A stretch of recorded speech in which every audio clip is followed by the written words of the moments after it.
रात के 12:30 बज चुके हैं। इसके बावजूद भी मैं आपके लिए वीडियो शूट करने के लिए आ गया। मुझे मन ही नहीं लगा, वो प्यार वो लगा और मुझे खींच लाया आप तक। तो चलिए आज हम देखने वाले हैं फिजिक्स का मैराथन देखेंगे, जिसके अंदर फिजिक्स के सारे चैप्टर के क्वेश्चन इंक्लूड हैं। आप अगर एक बार अपने सिलेबस को कंप्लीट कर चुके हैं तो ये वीडियो आपके लिए इतना बेस्ट होने वाला, बहुत बड़ा योगदान देने वाला है बिहार पुलिस में, बिहार दरोगा में, या फिर बीपीएससी में, या फिर आप जहाँ भी जिस भी एग्ज़ाम में आपसे फिजिक्स पूछे जाते हैं उसमें आपका यहाँ से बहुत बड़ा योगदान रहने वाला है। तो आप इसको देखकर जाना अपने एग्ज़ाम के लिए, आपको बहुत ज़्यादा बेनिफिट मिलेगा इस लेक्चर से, इस मैराथन से। बायोलॉजी के मैराथन में मैंने 4 क्वेश्चन पूछा हुआ था, जिसका कि मुझे बहुत सारे रिप्लाई मिले थे, बिल्कुल प्यारा प्यारा सा रिप्लाई मिला था। और उनमें से जो मेरे पास 5 टॉप 5 यानी सबसे पहले 5 जो कमेंट आए थे उनमें से मैं नाम बताना चाहूँगा। सबसे पहला कमेंट जो आया हुआ था मेरे सामने वो था अमित राज का, जो कि बिल्कुल सही के सारे सही थे। दूसरा कमेंट था नेहा कुमारी के नाम से, और तीसरा कमेंट था सुमन कुमार के नाम से। ये सारे के सारे नाम आपके स्क्रीन पर दिख रहा होगा। चौथा कमेंट था चंदन कुमार के नाम से, और 5वां कमेंट था लाइफ टू लर्न के नाम से। आईडी है, नाम तो इनका पता नहीं। और एक लास्ट कमेंट मैंने एक और ऐड कर लिया था, छठा कमेंट, वो है कुमारी शिवानी का। तो ये थे मेरे पास कुल टॉप 6, जो कि बिल्कुल टाइम के अंदर, यानी जब तक मैं शूट कर रहा हूँ बहुत सारे नाम आ चुके थे, तो उन सभी को तो ऐड करना पॉसिबल नहीं था। तो आज भी मैं क्वेश्चन पूछने वाला हूँ और उन सभी का आपको रिप्लाई करना है। जो मेरे पास टॉप 5 बिल्कुल सही सही आंसर करेंगे, मैं उनका नाम और पिक के साथ ज़रूर यहाँ पे ऐड कर दूँगा। तो चलिए ज़्यादा कुछ बात ना करते हुए इस मैराथन को स्टार्ट करते हैं, और आप शुरू से अंत तक बने रहना। और पीडीएफ का लिंक मैं डिस्क्रिप्शन में दे चुका हूँ। और जो भी प्रॉब्लम है, आप कमेंट बॉक्स खुला हुआ है आपके लिए, आप कमेंट कर दो, लाइक बटन आपके लिए लाइक कर दो, शेयर बटन आपके लिए शेयर कर दो।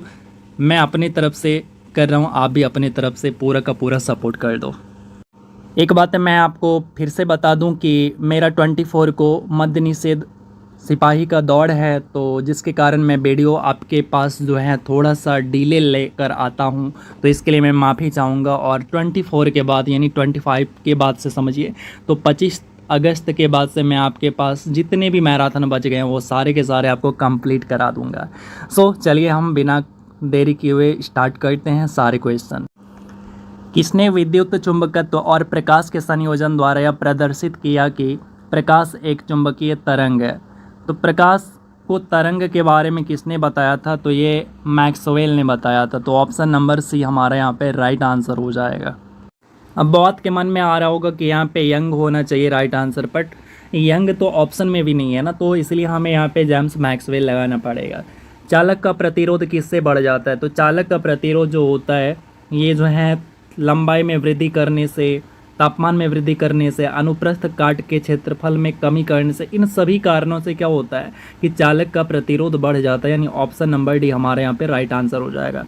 तड़ित चालक बनाने के लिए प्रयुक्त धातु कौन सा होता है? तो तड़ित चालक बनाने के लिए कॉपर का यूज करते हैं, जो कि सबसे बेस्ट होता है। अब ये तड़ित चालक क्या होता है, आपने देखा होगा छत के ऊपर ये ऐसा एक त्रिशूल सा बना हुआ, ये क्या वहाँ पे पक्षी को मारने के लिए थोड़ी ना होता है, ये किस लिए होता है? तो जब कभी ठनका ठनकता है तो उस ठनके में बहुत सारे इलेक्ट्रिसिटी होते हैं, तो वो इलेक्ट्रिसिटी अगर आपके घरों पे अचानक आपके घरों को क्या करे, वो इलेक्ट्रिसिटी कंडक्ट करना शुरू कर दे, तो सोचो क्या होगा। एक हमें हल्का सा घर का झटका लग जाता है 220 वोल्ट का, तो लगता है ओह मज़ा आ गया आज। तो अगर उतना हाई पावर का इलेक्ट्रिसिटी जो ठनका ठनकता है उससे अगर हमारे घरों को कंडक्ट करना स्टार्ट कर दे, तो पूरा क्या हो जाएगा, सब कुछ स्वाहा हो जाएगा।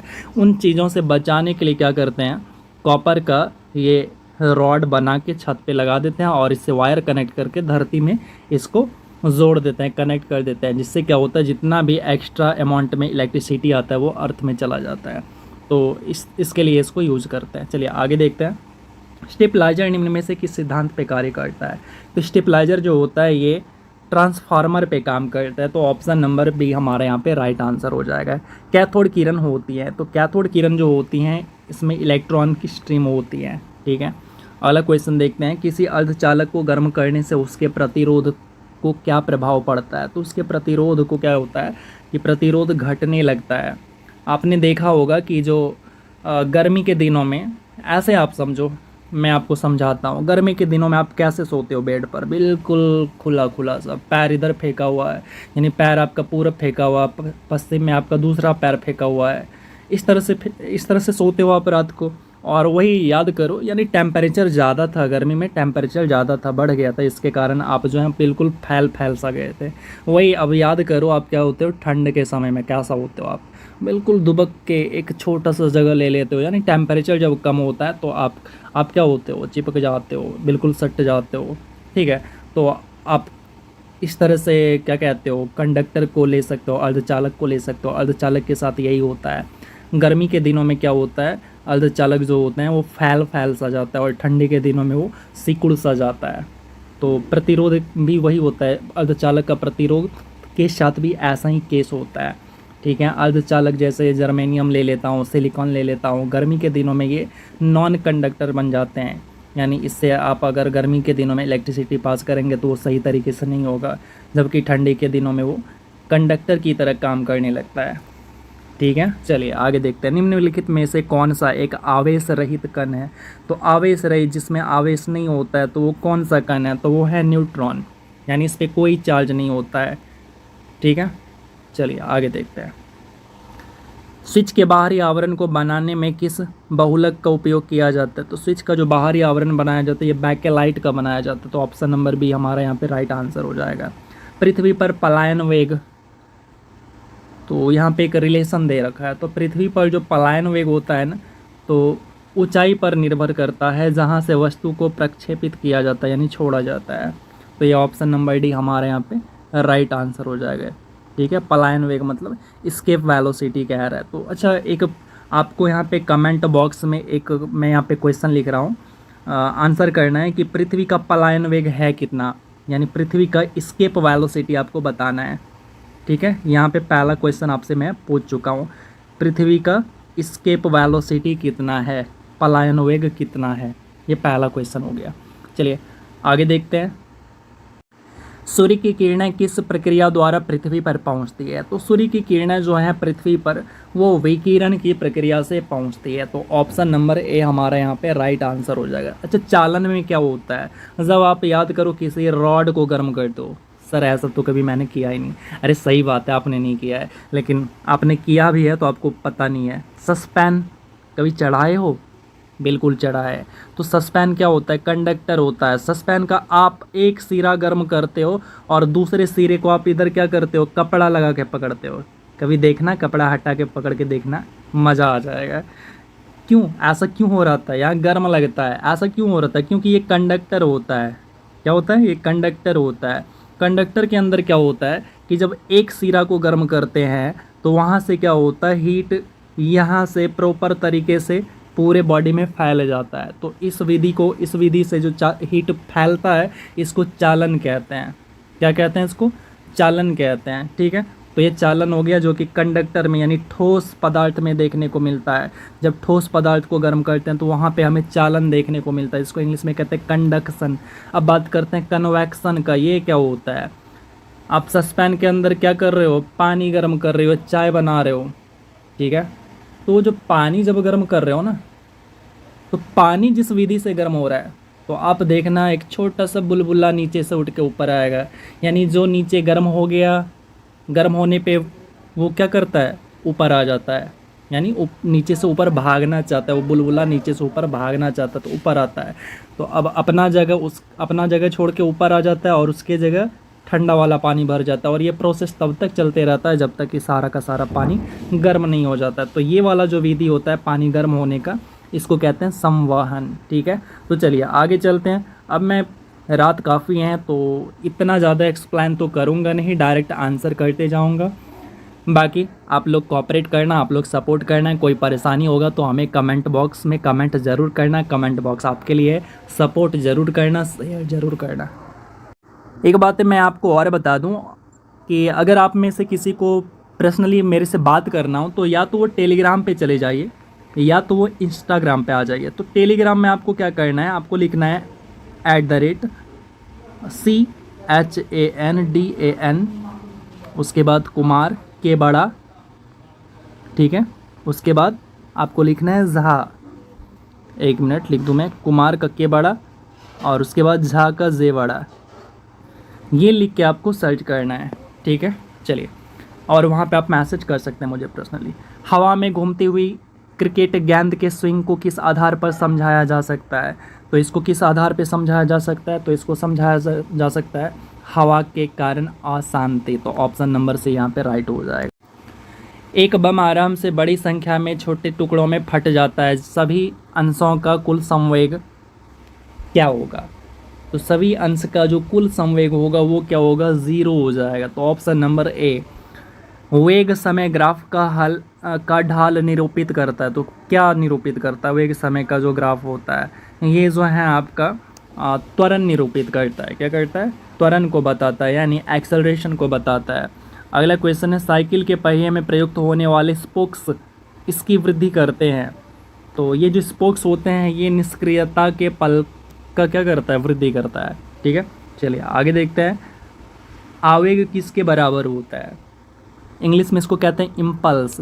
तो आवेग किसके बराबर होते हैं? तो आवेग जो बराबर होता है ये होता है गति में परिवर्तन के बराबर होता है। सड़क पर चलते समय बैलगाड़ी के पहियों की गति किसका उदाहरण होता है? तो बैलगाड़ी के जो पहिए चलते हैं ना, वो जो उदाहरण होते हैं वो होते हैं ट्रांसलेटरी और रोटेटरी मोशन के उदाहरण होते हैं। अगला क्वेश्चन, एक आदर्श गैस कैनों की औसत गतिज ऊर्जा सीधे अनुपातिक होती है।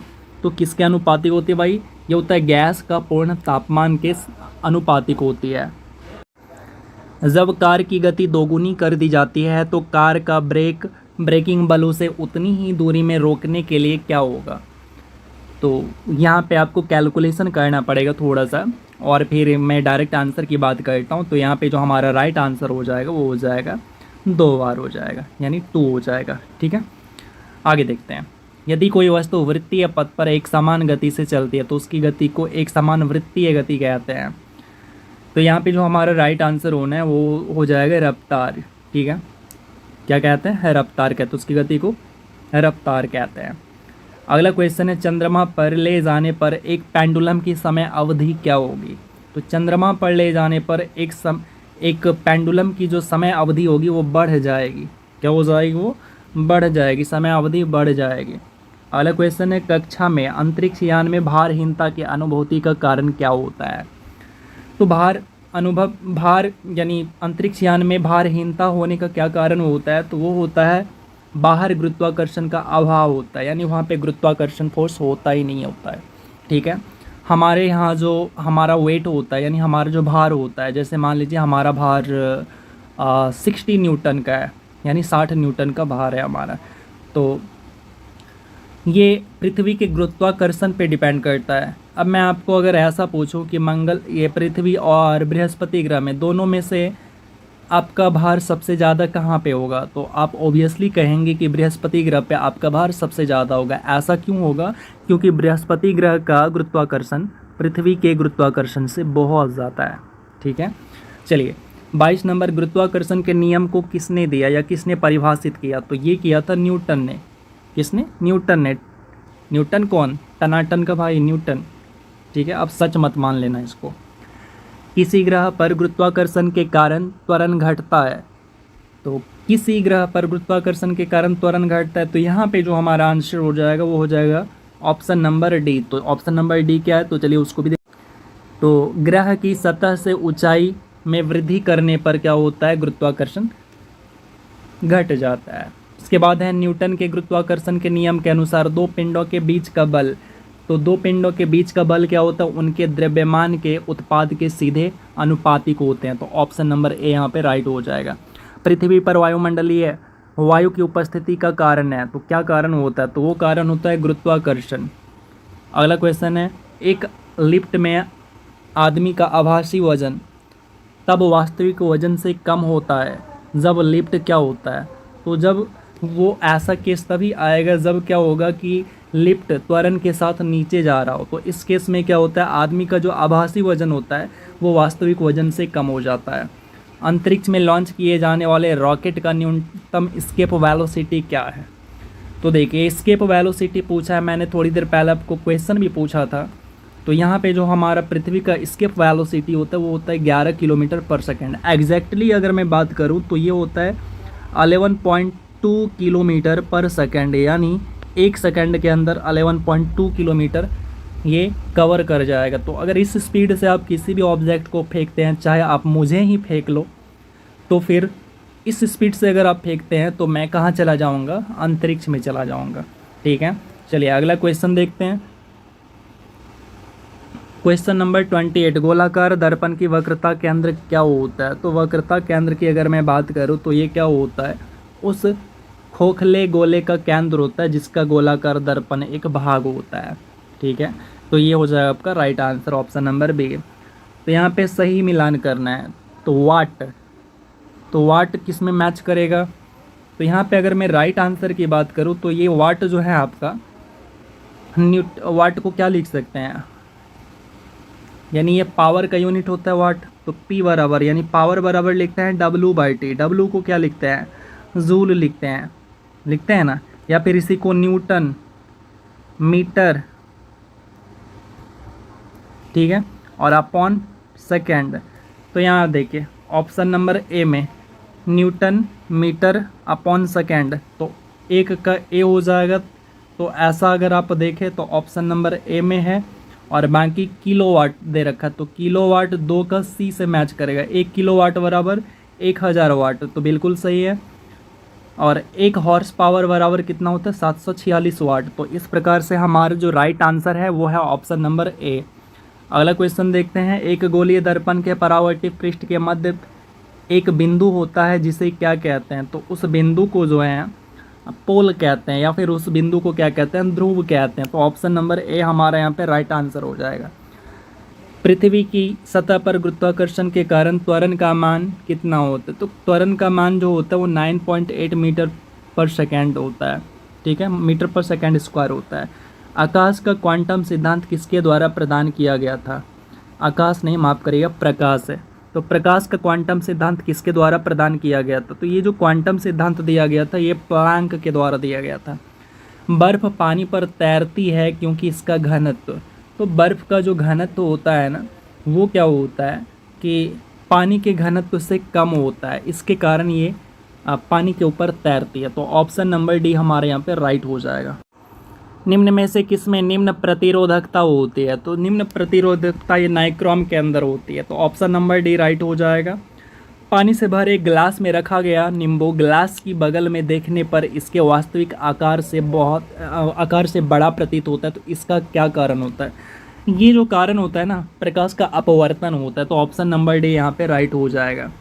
अगला क्वेश्चन देखते हैं। क्वेश्चन नंबर 36 यहाँ कह रहे हैं कि वायु में 0 डिग्री सेल्सियस तापमान पर ध्वनि की गति कितनी होगी? तो ध्वनि की गति जो है ना, ये आपका 331, कहीं पे आपको 332 भी देखने को मिल सकता है। तो 331 मीटर पर सेकेंड, कहीं कहीं आपको क्या दिखेगा? तो 332 भी दिखेगा, इसको भी ध्यान रखना है। ठीक है, इतना।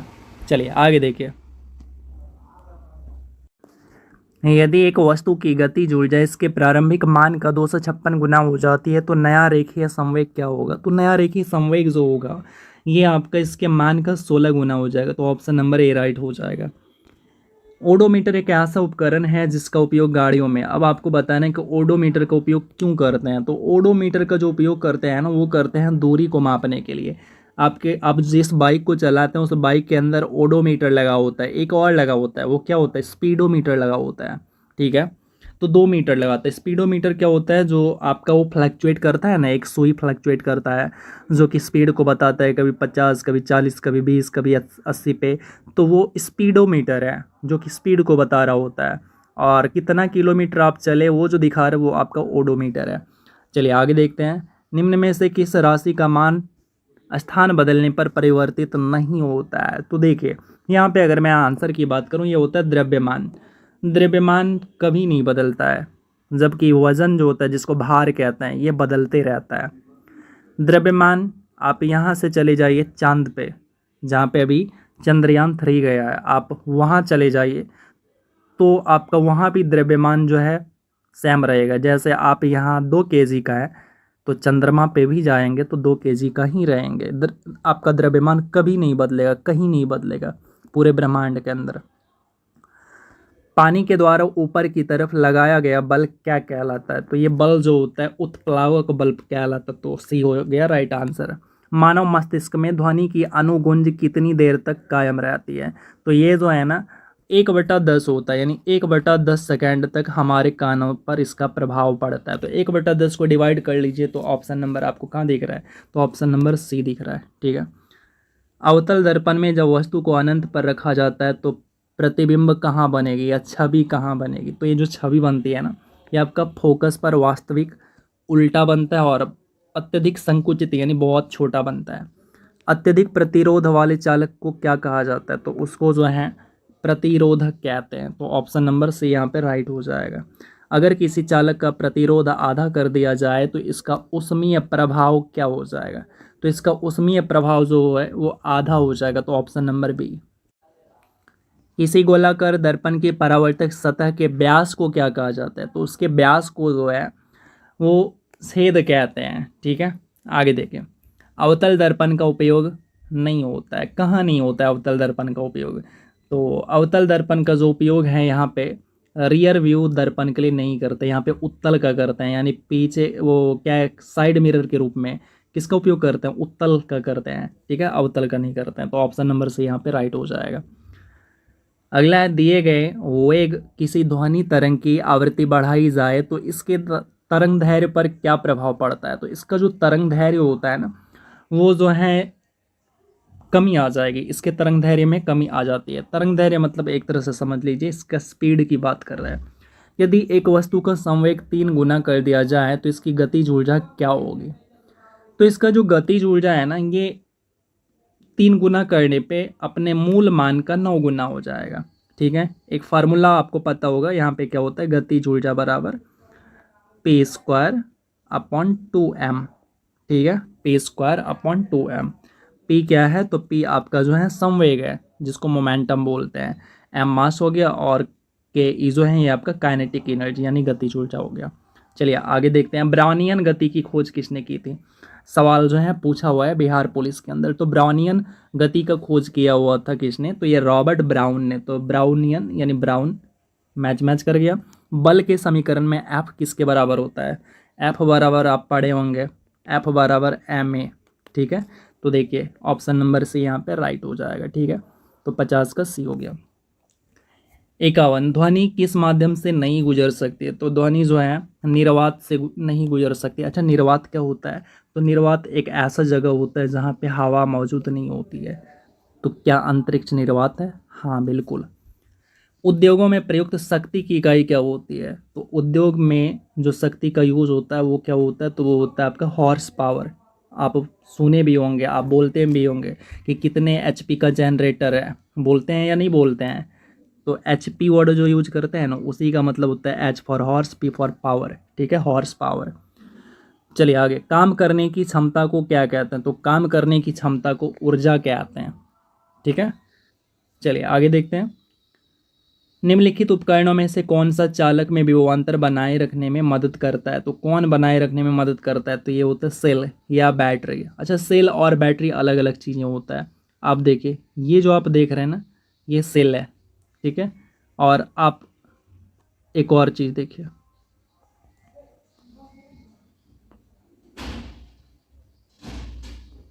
आप ये जो देख रहे हैं ये क्या है?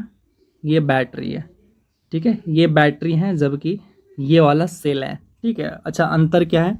तो group of cell is called battery, यानी सेल के समूह को बैटरी कहते हैं और उस बैटरी में से एक निकाल लीजिए तो उसको सेल कहते हैं। आप सुने भी होंगे दादा लोग जो होते हैं वो, नाना लोग जो होते हैं वो कहते हैं टॉर्च का सेल ख़त्म हो गया है।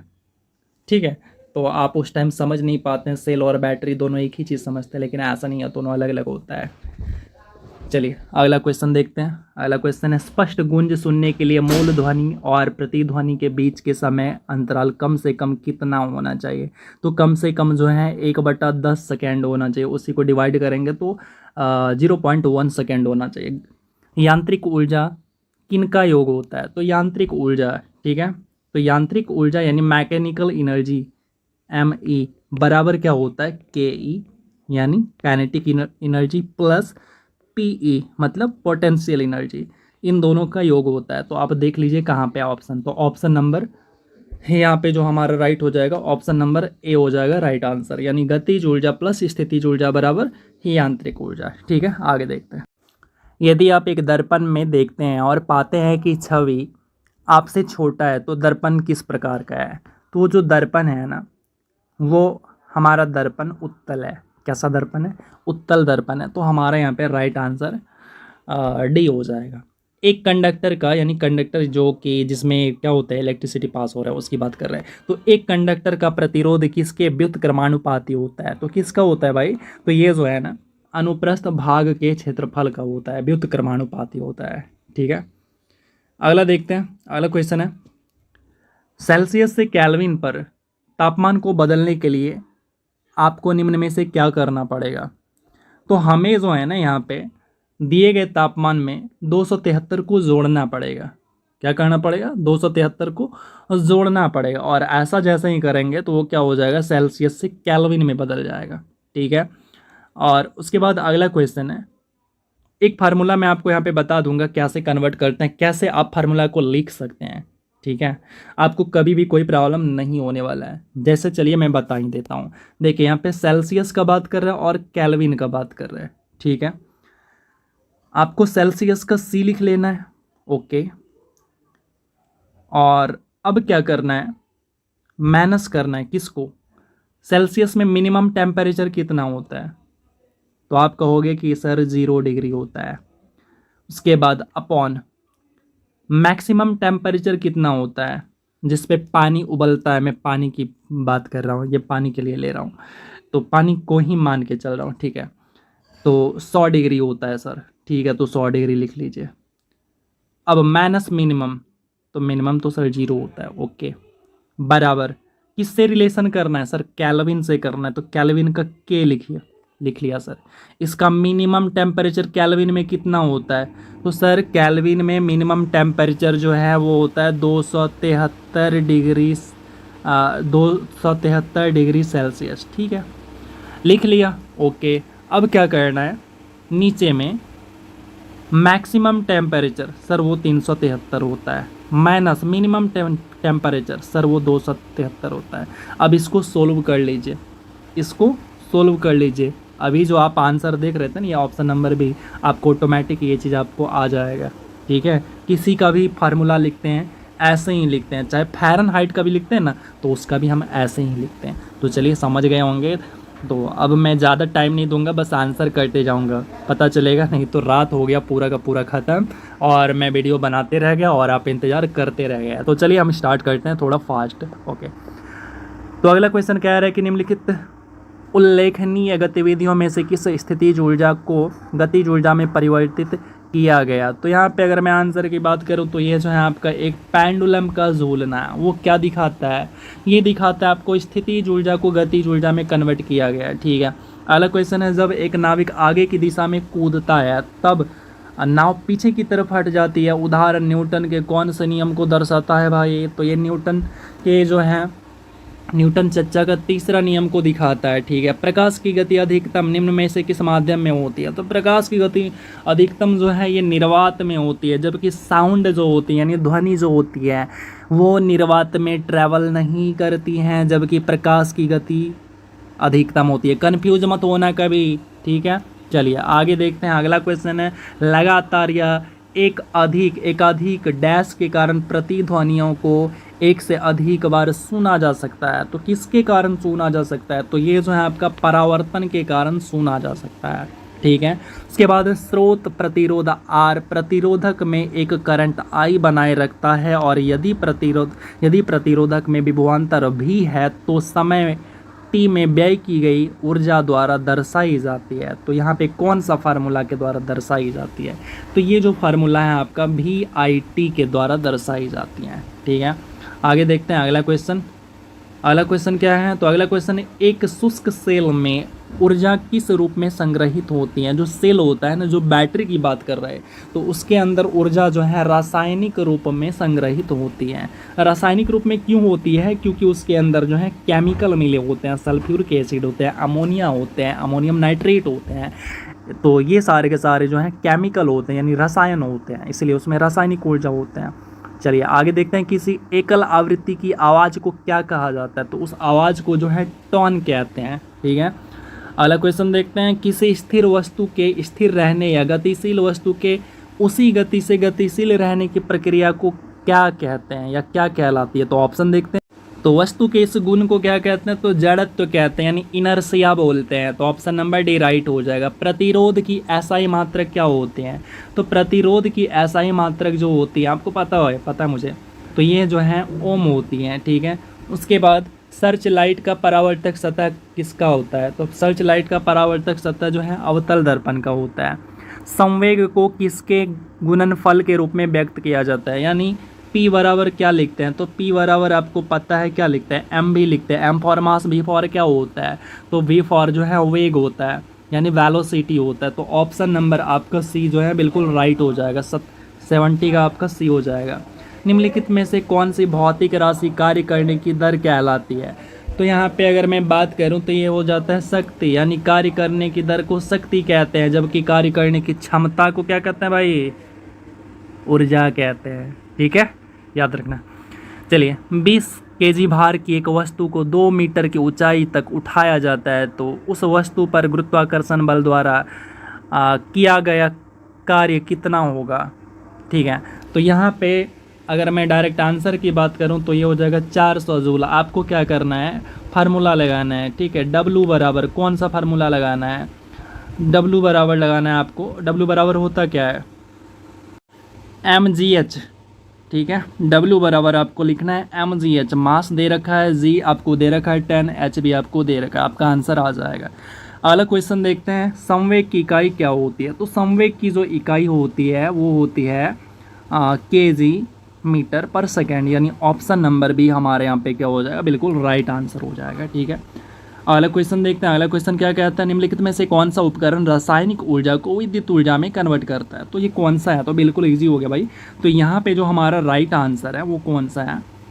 तो वो हो जाएगा ऑप्शन नंबर डी, विद्युत सेल। ठीक है, अगला क्वेश्चन, प्रकाश संश्लेषण के दौरान बने उत्पाद कौन से होते हैं? तो प्रकाश संश्लेषण के दौरान क्या होता है? ग्लूकोज, जल और ऑक्सीजन बनता है। तो ऑप्शन ए हमारे यहाँ पे राइट हो जाएगा। किसके अनुरूप वस्तु की गतिज ऊर्जा में वृद्धि होती है? तो गतिज ऊर्जा बराबर क्या होता है? के ई बराबर होता है हाफ mv²। यही होता है ना, हाफ mv²। तो यहाँ पे आप देखेंगे कि ये जो हमारा वेग है, वेग अगर बढ़ जाएगा तो क्या हो जाएगा? हमारा गतिज ऊर्जा भी बहुत तेज़ी से बढ़ जाएगा। तो यहाँ पे ऑप्शन नंबर डी हमारा क्या हो जाएगा? राइट हो जाएगा आंसर। ठीक है, चलिए आगे देखते हैं। एक लेंस में +2d की शक्ति है, तो लेंस किस किस्म और इसकी फोकल लंबाई क्या होगी?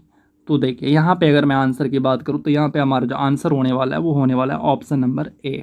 ठीक है, ये उत्तल है, क्योंकि प्लस साइन जो दिखाता है वो उत्तल में दिखाता है। और उसके बाद इसका जो है 0.5 मीटर इसका क्या हो जाएगा? फोकल लेंथ हो जाएगा। गतिशील वस्तु की गतिज ऊर्जा किस पर निर्भर करती है? तो अभी अभी हम लोगों ने देखा, तो इसका जो निर्भर करता है ये इसके द्रव्यमान और वेग पर निर्भर करता है। किसी ऐसे तार का प्रतिरोध क्या होगा जिसमें 2 भी संभावित अंतर लागू किया जाता है? तार के माध्यम से करंट का प्रवाह 1 एम्पियर है। तो यहाँ पे जो राइट आंसर हो जाएगा वो हो जाएगा आपका ऑप्शन नंबर बी, 2 ओम का। यदि किसी वस्तु को अवतल दर्पण के वक्रता केंद्र पर रखा जाता है तो इसका प्रतिबिंब कहाँ बनेगा? ये कंडीशन आपने याद किया होगा क्लास 10 वाला बुक से, और अगर याद नहीं है ना फिर से कर लीजिए। तो यहाँ पे जो हमारा राइट आंसर हो जाएगा ये हो जाएगा वास्तविक और समान आकार का बनेगा, क्योंकि यहाँ पे वक्रता केंद्र पे रखा हुआ है। तो वक्रता केंद्र पर रखने पर वस्तु का आकार वैसा ही होता है। ठीक है, और प्रतिबिंब कहाँ बनता है? तो ये वक्रता केंद्र पे ही बन जाता है। किसी तने हुए रबर बैंड में किस प्रकार की ऊर्जा होती है? तो तने हुए रबर बैंड के अंदर जो है स्थितिज ऊर्जा होती है। यदि 10 केजी द्रव्यमान की वस्तु पर 20 न्यूटन बल लगाया जाता है तो त्वरण का मान क्या होगा? तो त्वरण बराबर आपने पढ़ा होगा, कौन सा फार्मूला पढ़ा है आपने? F=ma आपने पढ़ा है ना, उस पर आप इसको सेट कर लेना। तो ये आपका जो है F का वैल्यू है, ये M का वैल्यू है, A बराबर आपको निकालना है। तो यहाँ पे मैं आंसर की अगर बात करूँ तो आपका हो जाएगा 2 मीटर पर सेकेंड स्क्वायर। किसी जल विद्युत गृह में विद्युत ऊर्जा में परिवर्तित होने वाली ऊर्जा कौन सी होती है? तो ये कौन सी ऊर्जा होती है? तो ये होती है गतिज ऊर्जा। अगला क्वेश्चन देखिए, स्थिति या आकृति में परिवर्तन के कारण एक वस्तु में निहित ऊर्जा को क्या कहा जाता है? तो ये क्या कहा जाता है? तो इसको कहते हैं स्थितिज ऊर्जा कहते हैं। शक्ति का सूत्र क्या होता है? शक्ति यानी पावर, तो P बराबर क्या होता है? W/T होता है। तो देखिए कहाँ पे है W/T, तो ये रहा ऑप्शन नंबर बी, यानी 85 का बी हो जाएगा। गति के दूसरे समीकरण द्वारा किसके बीच के संबंध को दर्शाया जाता है? तो इसके द्वारा जो है स्थान और समय के बीच का संबंध को दिखाया जाता है। अगला क्वेश्चन है, पृथ्वी के चारों ओर एक चक्कर लगाने में चंद्रमा द्वारा किया गया कार्य निम्नलिखित में से किसके बराबर होगा? तो ये जो है आपका 0 के बराबर होगा। किसके बराबर होगा? 0 के बराबर होगा। अब आप सोचेंगे कि यहाँ पे ऐसा क्यों हुआ सर, ये 0 कैसे हो गया? तो बहुत एक सिंपल लॉजिक है। देखिए यहाँ पे कार्य की बात किया तो कार्य बराबर होता है W बराबर Fs, ठीक है। S क्या होता है? तो ये डिस्प्लेसमेंट होता है, डिस्टेंस नहीं, डिस्प्लेसमेंट होता है। तो मानो कि ये पृथ्वी है, पृथ्वी का जब एक चक्कर यहाँ से हम लगाना स्टार्ट किए, ये रहा ये रहा ये रहा, लगाना स्टार्ट किया और फिर से हम इसी पॉइंट पे आ गए, तो डिस्प्लेसमेंट क्या हो गई? ये 0 हो गया। तो F के साथ 0 का अगर मल्टीप्लाई करेंगे तो पूरा का पूरा काम क्या हो गया? वो 0 हो गया। तो इसी कारण ये शून्य लिखा है, ठीक है। चलिए अगला सवाल देखते हैं। तापीय अपघटन के दौरान अमोनिया नाइट्रेट उत्पन्न होता है। तो यहाँ पे जो आंसर हो जाएगा ये हो जाएगा आपका option number B, N2O and H2O, ठीक है। अगला क्वेश्चन देखते हैं, वाहनों की हेडलाइट में प्रयुक्त दर्पण कौन सा होता है? तो वाहन का जो हेडलाइट होता है ना, उसके अंदर जो है अवतल दर्पण लगाया जाता है। तो अवतल दर्पण ऑप्शन नंबर डी। गति का पहला समीकरण ये किसके बीच रिलेशन दिखाता है? ये जो है वेग और त्वरण के बीच में रिलेशन को दिखाता है। अगला क्वेश्चन देखते हैं, रिक्त स्थान में सबसे उपयुक्त विकल्प को भरना है। ध्वनि की पिच किसके ऊपर निर्भर करती है? तो ध्वनि की पिच जो है ये आवृत्ति के ऊपर निर्भर करती है, यानी स्पीड के ऊपर, ठीक है। न्यूटन द्वारा गणित की निम्नलिखित शाखाओं में से किसका आविष्कार किया गया था? तो न्यूटन के द्वारा जो है गणित का कौन सा शाखा था? तो ये है आपका कैलकुलेशन वाला शाखा, यानी ऑप्शन नंबर सी राइट हो जाएगा। गोलाकार दर्पण की प्रतिबिंब सतह के केंद्र को क्या कहा जाता है? तो इसके प्रतिबिंब की सतह को पोल कहते हैं, ठीक है। उसके बाद है, साइकिल की सवारी करते समय निकलने वाली ऊर्जा निम्नलिखित में से किसका रूप नहीं होता है? तो ये जो ऊर्जा होते हैं ये रासायनिक रूप नहीं होते हैं, बाकी सारी चीज़ देखने को मिलते हैं। ओम के नियम के अनुसार यदि करंट बढ़ता है और वोल्टेज स्थिर रहता है तो फिर क्या होता है? तो फिर उस केस में क्या होता है? प्रतिरोध कम हो जाता है, ठीक है, यानी रेजिस्टेंस जो होता है वो कम हो जाता है। जब प्रकाश की किरण एक सघन माध्यम से निकलकर विरल माध्यम में प्रवेश करती है तो यह किस दिशा में मुड़ती है? तो ये जो है अभिलंब से दूर हो जाता है और गति इसकी बढ़ जाती है, ठीक है। अगला क्वेश्चन है, जब किसी संकुचित स्लिंगी को छोड़ा जाता है तो स्थितिज ऊर्जा को किस रूप में परिवर्तित करती है? तो स्थितिज ऊर्जा जो है ये आपका गतिज ऊर्जा के रूप में कन्वर्ट हो जाती है। जब वस्तु को ध्रुव और फोकस के बीच रखा जाता है तो एक अवतल दर्पण द्वारा बनाई गई प्रतिबिंब की स्थिति का पता लगाइए। तो प्रतिबिंब कहाँ पे बनेगा ये हमसे पूछ रहा है। तो प्रतिबिंब जो है ये दर्पण के पीछे बनता है। इस केस को याद रखिएगा, एग्जाम के अंदर ये केस बहुत पूछे जाते हैं, क्योंकि सारे के सारे प्रतिबिंब जो होते हैं वो दर्पण के आगे बनते हैं, बस एक ही केस होता है जो कि पीछे बनता है। जब उपयुक्त आवृत्ति का प्रकाश किसी धातु पृष्ठ पर पड़ता है तो इलेक्ट्रॉनों के उत्सर्जन की क्रिया को क्या कहते हैं? तो उत्सर्जन की क्रिया को जो है प्रकाश विद्युत प्रभाव कहते हैं। पारसिक निम्न में से किसका मात्रक होता है? तो पारसिक जो है ये आपका दूरी का मात्रक होता है। अगला क्वेश्चन है, एक द्रव की बूंद एवं साबुन के बुलबुले की त्रिज्याएं समान है। यदि द्रव की बूंद में दाब अधिक का मान P1 एवं साबुन के बुलबुले में दाब अधिक का मान P2 हो तो रिलेशन क्या होगा? तो यहाँ पे अगर आप रिलेशन को देखें तो यहाँ पे हो जाता है 2P1 बराबर P2।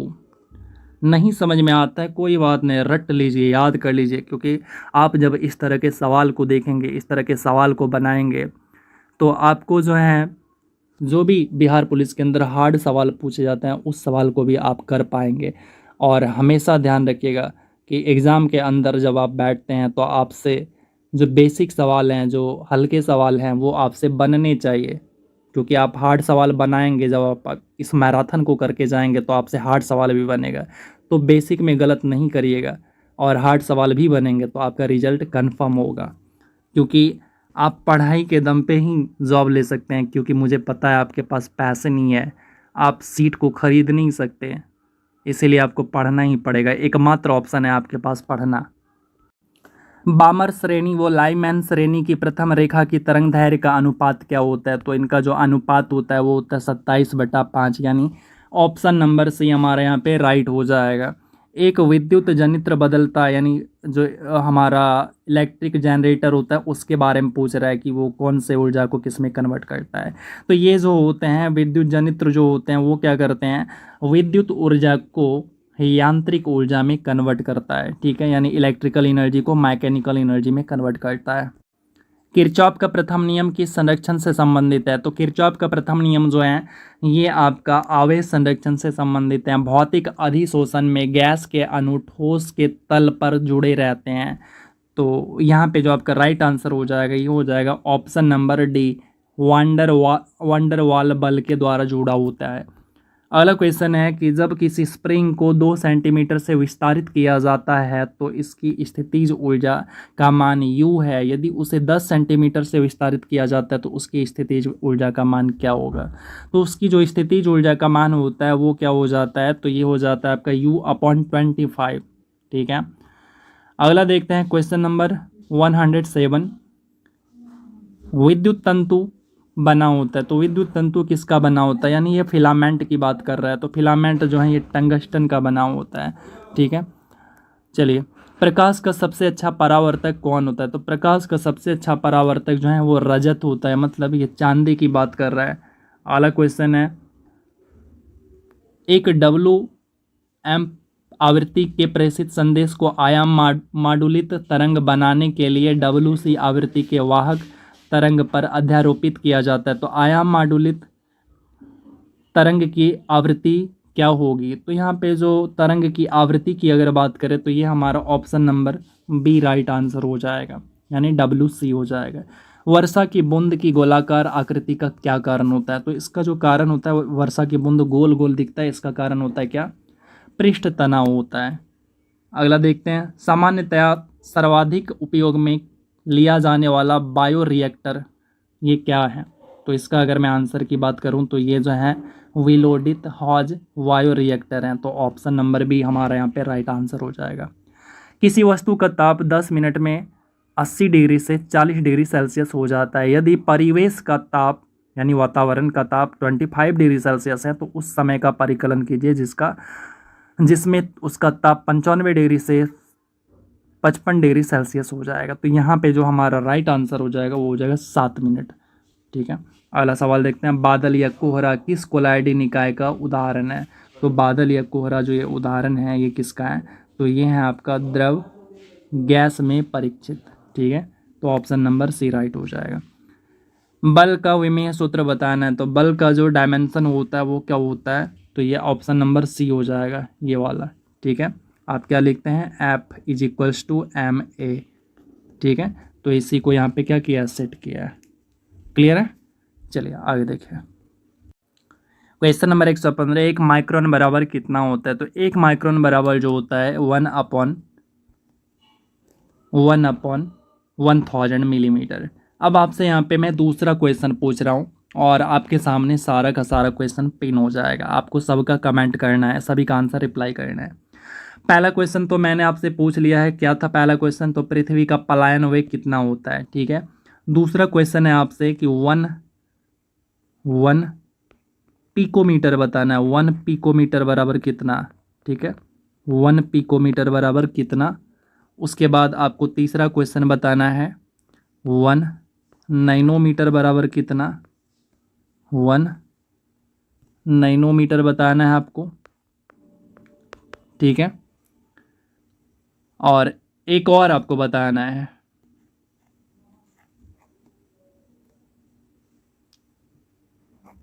1 एंगस्ट्रम कितना, 1 एंगस्ट्रम बराबर कितना मीटर में, सारे के सारे बताना है। तो ये 4 क्वेश्चन आपको रिप्लाई करना है और बताना है। अगला क्वेश्चन देखते हैं। सोनार में डैश तरंगें प्रयुक्त होती है। तो सोनार के अंदर जो है पराध्वनि तरंगें होती है। तो ऑप्शन नंबर ए हमारा राइट हो जाएगा। आकाश नीला लगता है क्योंकि, आकाश नीला लगता है क्योंकि इसके अंदर क्या होता है, लघु तरंग दीर्घ तरंगों की अपेक्षा वायुमंडल द्वारा अधिक प्रकीर्णित होती है। ध्वनि सबसे तेज संचरण करती है, यानी किस माध्यम में ध्वनि सबसे तेज चलती है। तो ध्वनि जो है ना ठोस में सबसे ज़्यादा तेज चलती है। आपने देखा होगा कई सारे आदमी को कि पटरी के ऊपर वो कान लगा के देखते हैं कि भाई ट्रेन आ रही है कि नहीं आ रही है। तो आप कभी कभी सोच भी रहे होंगे अरे ये पागल है। नहीं भाई पागल नहीं, वो पढ़ा लिखा है, इसीलिए वो पागल बन आपके सामने पागल दिख रहा है, वो पढ़ा लिखा है। ठीक है, अब गलती से भी ऐसा मत सोचना। तो ध्वनि सबसे ज़्यादा कहाँ चलती है, तो ये ठोस में ट्रैवल करती है। तो एक लंबे सीधे तार की त्रिज्या ए है तथा इसमें नियत धारा आई है प्रवाहित हो रही है। तो धारा अनुप्रस्थ परिच्छेद के पारित समान वितरित A/2 है तथा 2A पर चुंबकीय क्षेत्रों का अनुपात क्या होगा। तो ये जो अनुपात है ये 1:2 हो जाएगा। नहीं समझ में आता है कोई बात नहीं, याद कर लीजिए, आपको एग्जाम के अंदर ना बहुत ज़्यादा हेल्प होने वाला है। एक अल्फा कण वो एक प्रोटॉन की गतिज ऊर्जा समान है तो उनकी तरंग दैर्घ्य का अनुपात क्या होगा। तो उनके तरंग दैर्घ्य का अनुपात 1:2 हो जाएगा। ठीक है, तो अगला देखते हैं अगला क्वेश्चन क्या है। अगला क्वेश्चन है चुंबकत्व पर आधारित चिकित्सीय तकनीक है। तो कौन सा चुंबकत्व पर आधारित चिकित्सीय तकनीक है। तो ये जो तकनीक है ये है आपका MRI। कौन सा, MRI magnetic resonance. I for क्या होता है, इसका फुल फॉर्म बताइएगा, थोड़ा मैं आई कंफ्यूज हो चुका हूँ। MRI का आपको फुल फॉर्म बताना है, मैग्नेटिक रेजोनेंस, आई फॉर मैं भूल चुका हूँ। ठीक है, तो पूरा फुल फॉर्म बताना है आपको, कमेंट करना है।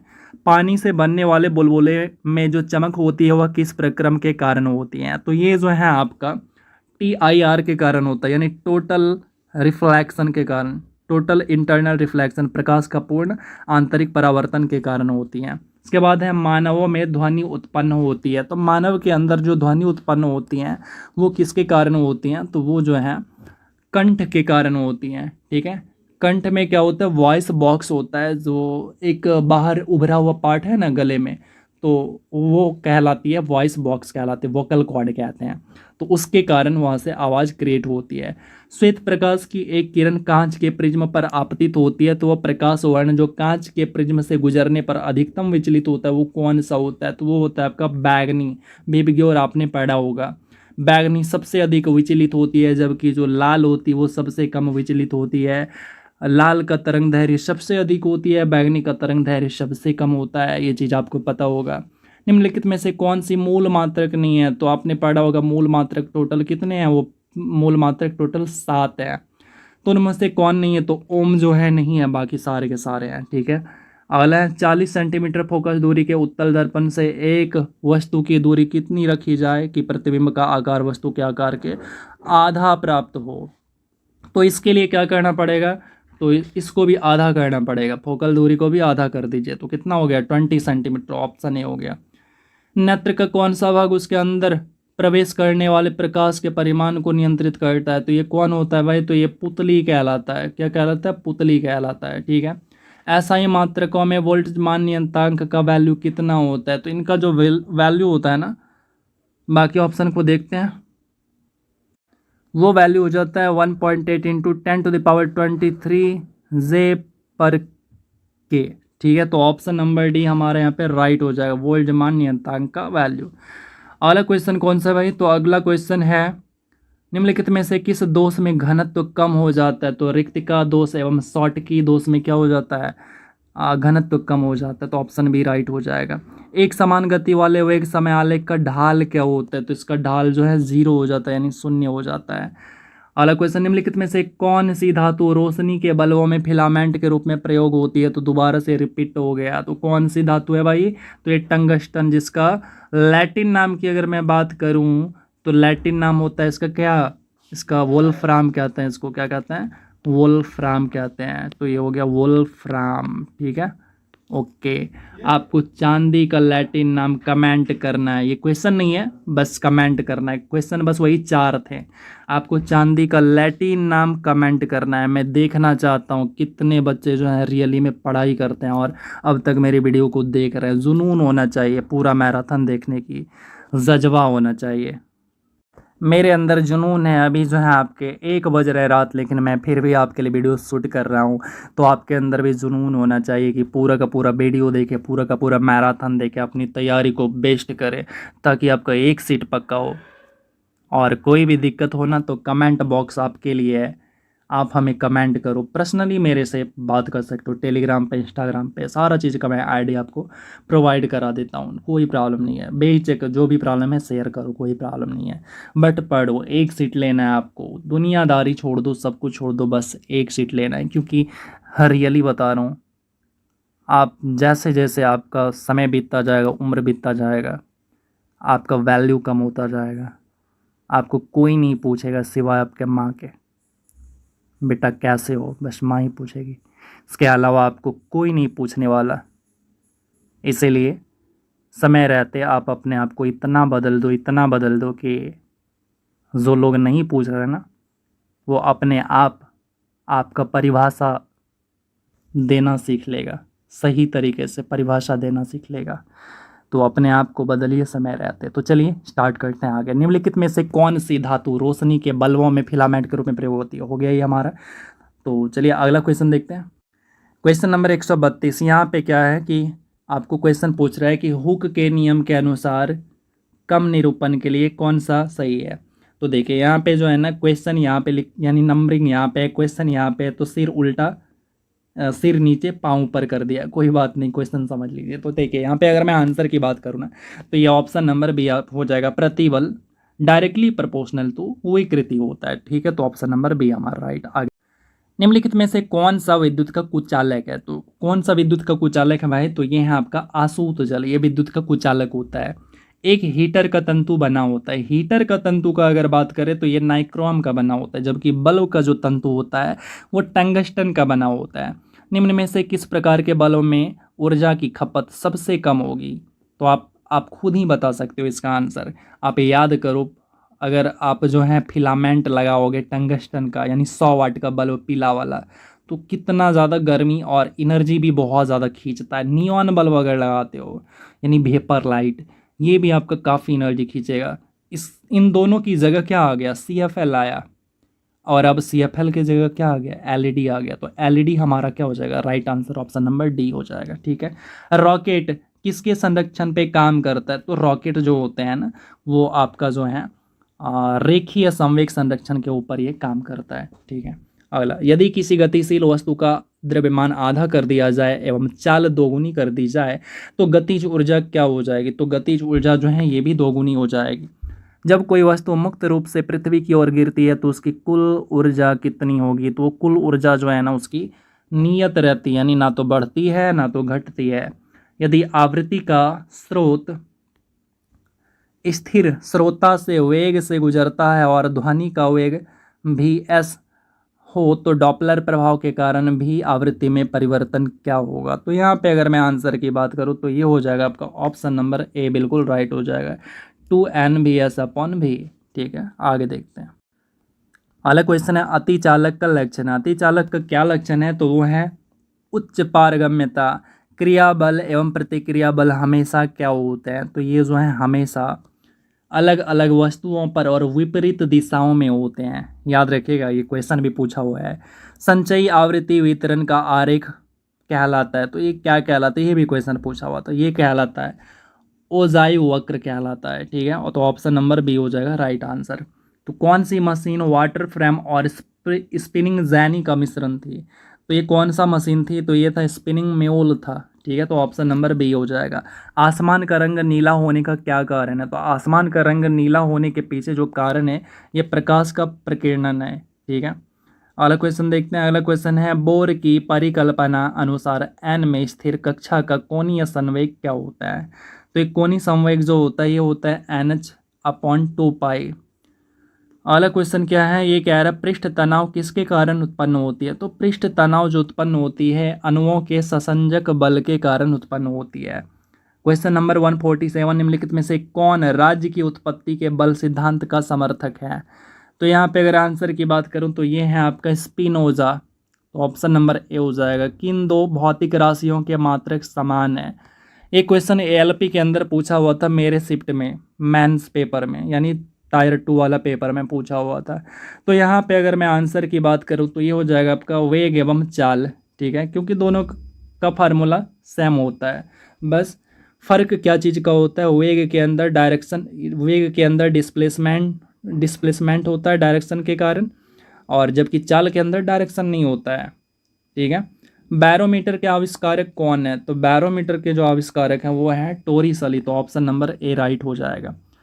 अगला क्वेश्चन है, कौन सा उपकरण विद्युत ऊर्जा को यांत्रिक ऊर्जा में परिवर्तित करने के लिए उपयोग किया जाता है। तो ये कौन सा है। तो इलेक्ट्रिक मोटर है ये। ठीक है, देखते हैं अगला क्वेश्चन। विद्युत चुंबक बनाया जाता है। तो विद्युत चुंबक जो बनाया जाता है वो किससे बनाया जाता है। तो ये जो है आपका नरम लोहे से बनाया जाता है। न्यूनतम कार्य उस समय क्या होगा जब पिंड को डैश, तो जब पिंड को जो है ऊर्ध्वाधर रूप से उठाया जाए तो उस समय जो है न्यूनतम कार्य होगा।